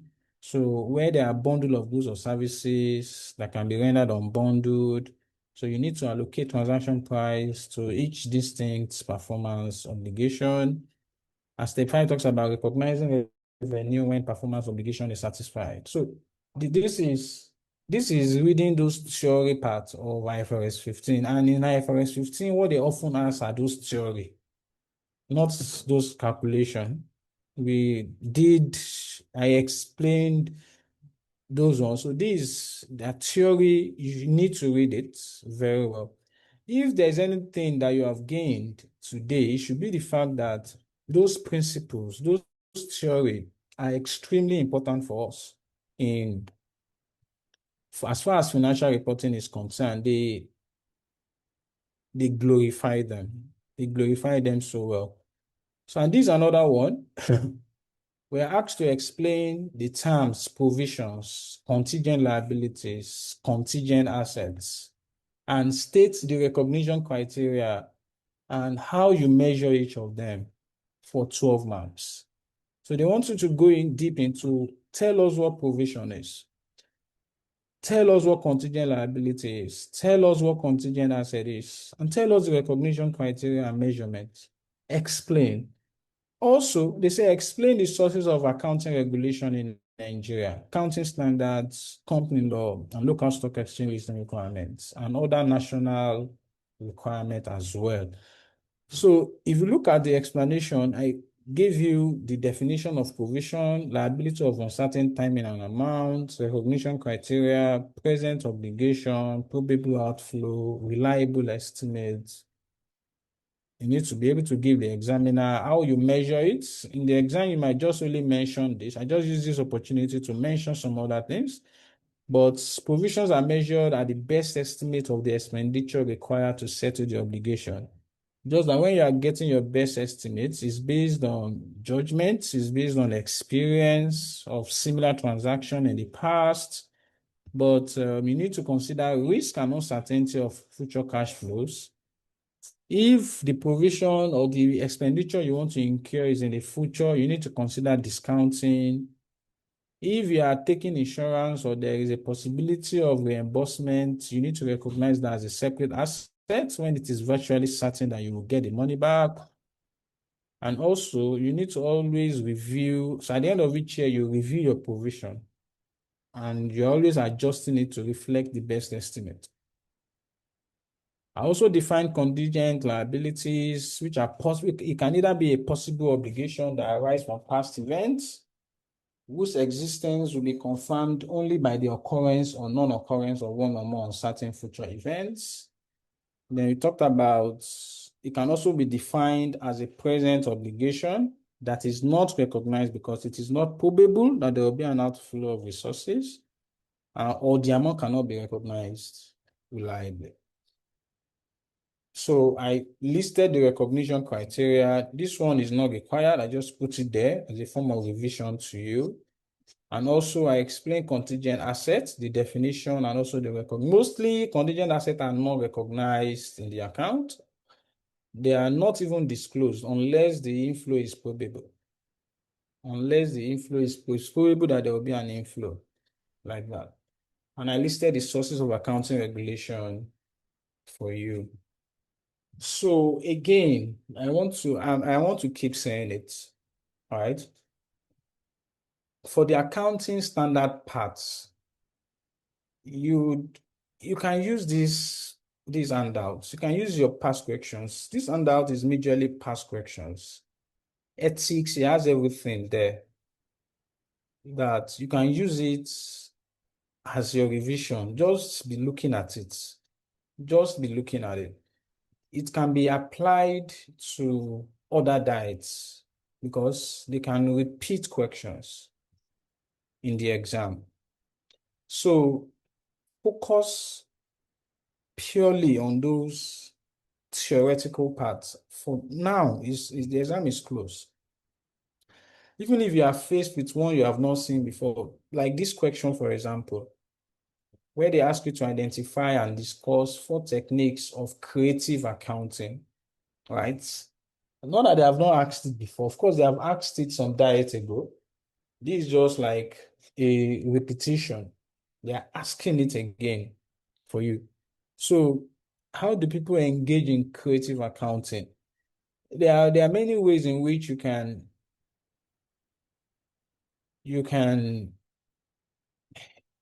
show the examiner that you have some knowledge. If you don't know the exact terminology, you can speak to probably people, you see them overstating their income or omitting invoices from the books or using an accounting policy that would favor them. There are ways you can put in simple languages and we are still saying the same thing in the exam. or they're asking you, you should state 3 non-financial information. All those directors' reports, accounting policies, corporate governance report, risk management report, sustainability report, states, just list. Discuss 3 areas in which financial reporting can be enhanced by the use of technology. The area of when you're doing your reporting, your timely reporting, when you want to do your reporting, for example, you can do it instantly, real-time reporting. Your monthly report, your annual report, you can automate that area.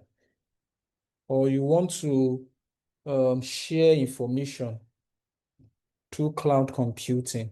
You want to share bulky information to your team members or to your clients. You guys can be looking at it instantly. Or you want to analyze huge data. Yeah, you can data analytics. IT can help in that area. So this you can present to the exam. Do I have the solution here that you can also look at? So there are some terminologies here like income smoothing. This is where you are moving profit from good year to bad year, right? Like through use of provision. In a year that you see that is not bad, you might reduce the provision you're making. In the year that so that you will just keep that, but you will not want to make any provision for doubtful debt until you know that it's not, because provision for doubtful debt is an expense, it impacts your P&L. So you are careful on how you want to recognize it in your books. Right? So those areas of balance sheet financing and what have not. So look through these areas. Look through these handouts.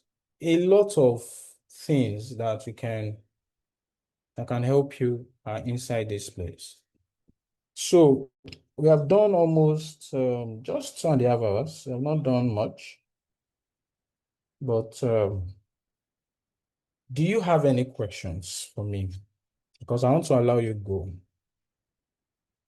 I want to allow you go.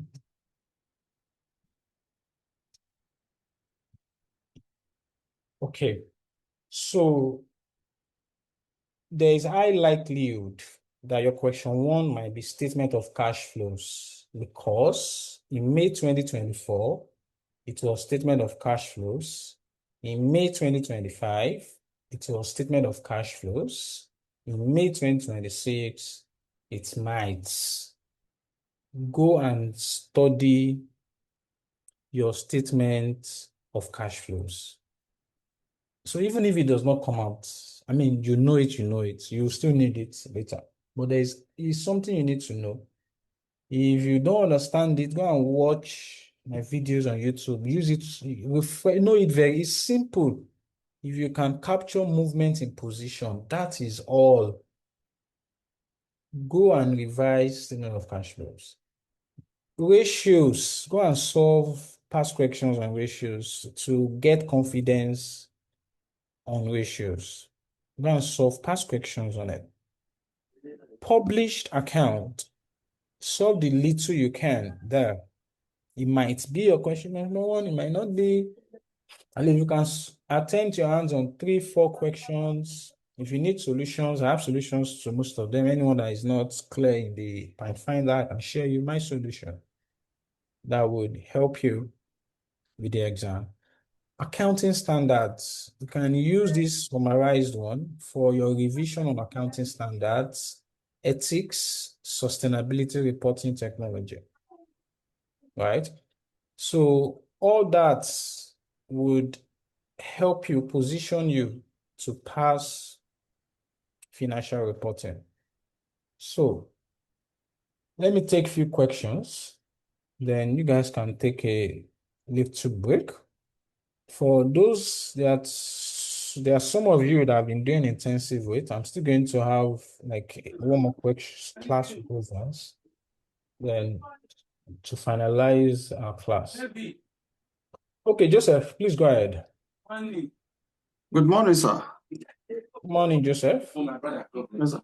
So my question is on IFRS 18, financial statement presentation and disclosure. So I wouldn't know if we should have expectation on question from there. I just intentionally left it out. Because it has been there since, and the adoption is in 2027. So there is very low likelihood that you will see anything there.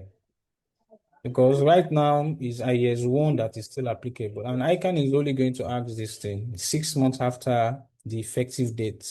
Though it's in your syllabus, because the syllabus has the changes that are brought into play by IFRS 18.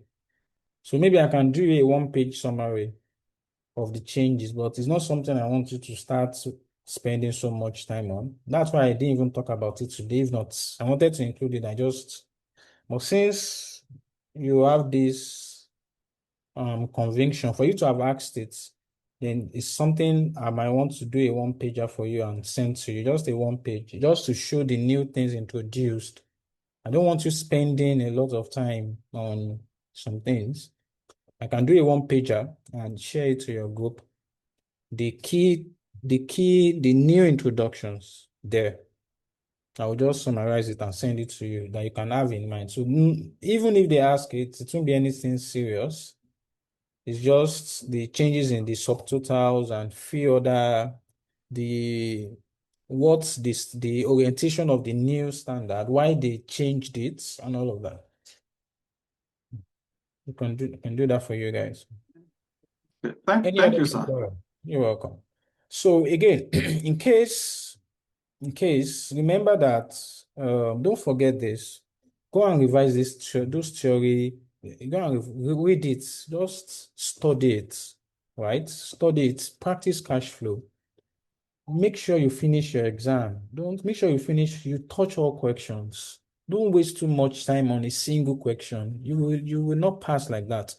Don't say, yeah, I know this one. You now sit down on it. I see that's the only thing that'll make you pass. No, it's 5 questions out of 7 questions. You want to do all your 5 questions. And the way to do that is have an idea of what the entire syllabus is about. There are things they ask every diet. So resolve those ones. Know how to allocate minutes to every question. Know how to allocate minutes that's what wristwatches are meant for in the exam. Or whatever you have. I mean, there are some that they don't allow inside the exam, like all these smartwatches, but they allow simple one, or you can have a calculator that has timer, something that would monitor how you're answering the question. So, and in every mark, just multiply the marks by 1.8. That tells you how many minutes you're spending on it. As soon as that minute is up, leave that question and move to another question. If you continue, maybe that means you are borrowing 5 minutes. Maybe I'm almost done with this question. Okay. You are borrowing 5. You know that you are 5 minutes behind. You need to go and take it from another question. That means the next question you are solving must be a very simple question that you can solve sharp. And I don't like borrowing time early in the exam, because in the first 2 hours of the exam, you should have passed. In the first 2 hours of the exam, you should have passed. So you should start from section C. All this theoretical part I've explained with you today, all this explain, discuss, and whatnot, that is in section B and section C, should have made you pass the exam. Because section C is 30 marks. Worst case, you should be picking 15 to 20 over 30. Let's say worst case, you pick 15. Section B is that's 30, 40, 70, 30. It's 40 marks. Worst case, you should be picking like 25, 30. out of that 40. That's worst case for an average student.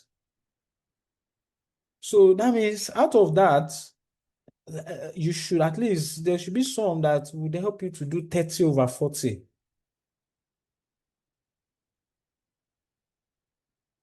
So for an average student, you might not have passed. If you are getting 15 in section C, meaning in the 2 questions, you got half, you didn't write well. In the section B, you didn't write well, you did your best. You're already at 45 for an average student. That means that question 1 is particularly important for you. For you to get out of the 30, just go and get 10 or another 12. Then you'll be getting like 57, 58 for an average student. A good student should be doing 80 something. If you follow most of these parts that we have laid down to you, and that is why it's important that you touch on all questions. Because if you don't, it's dangerous. It might really affect your possibility of passing that exam. So that timeliness is extremely important for you in the exam. So all the best, guys. I would catch you guys later. Thank you very much.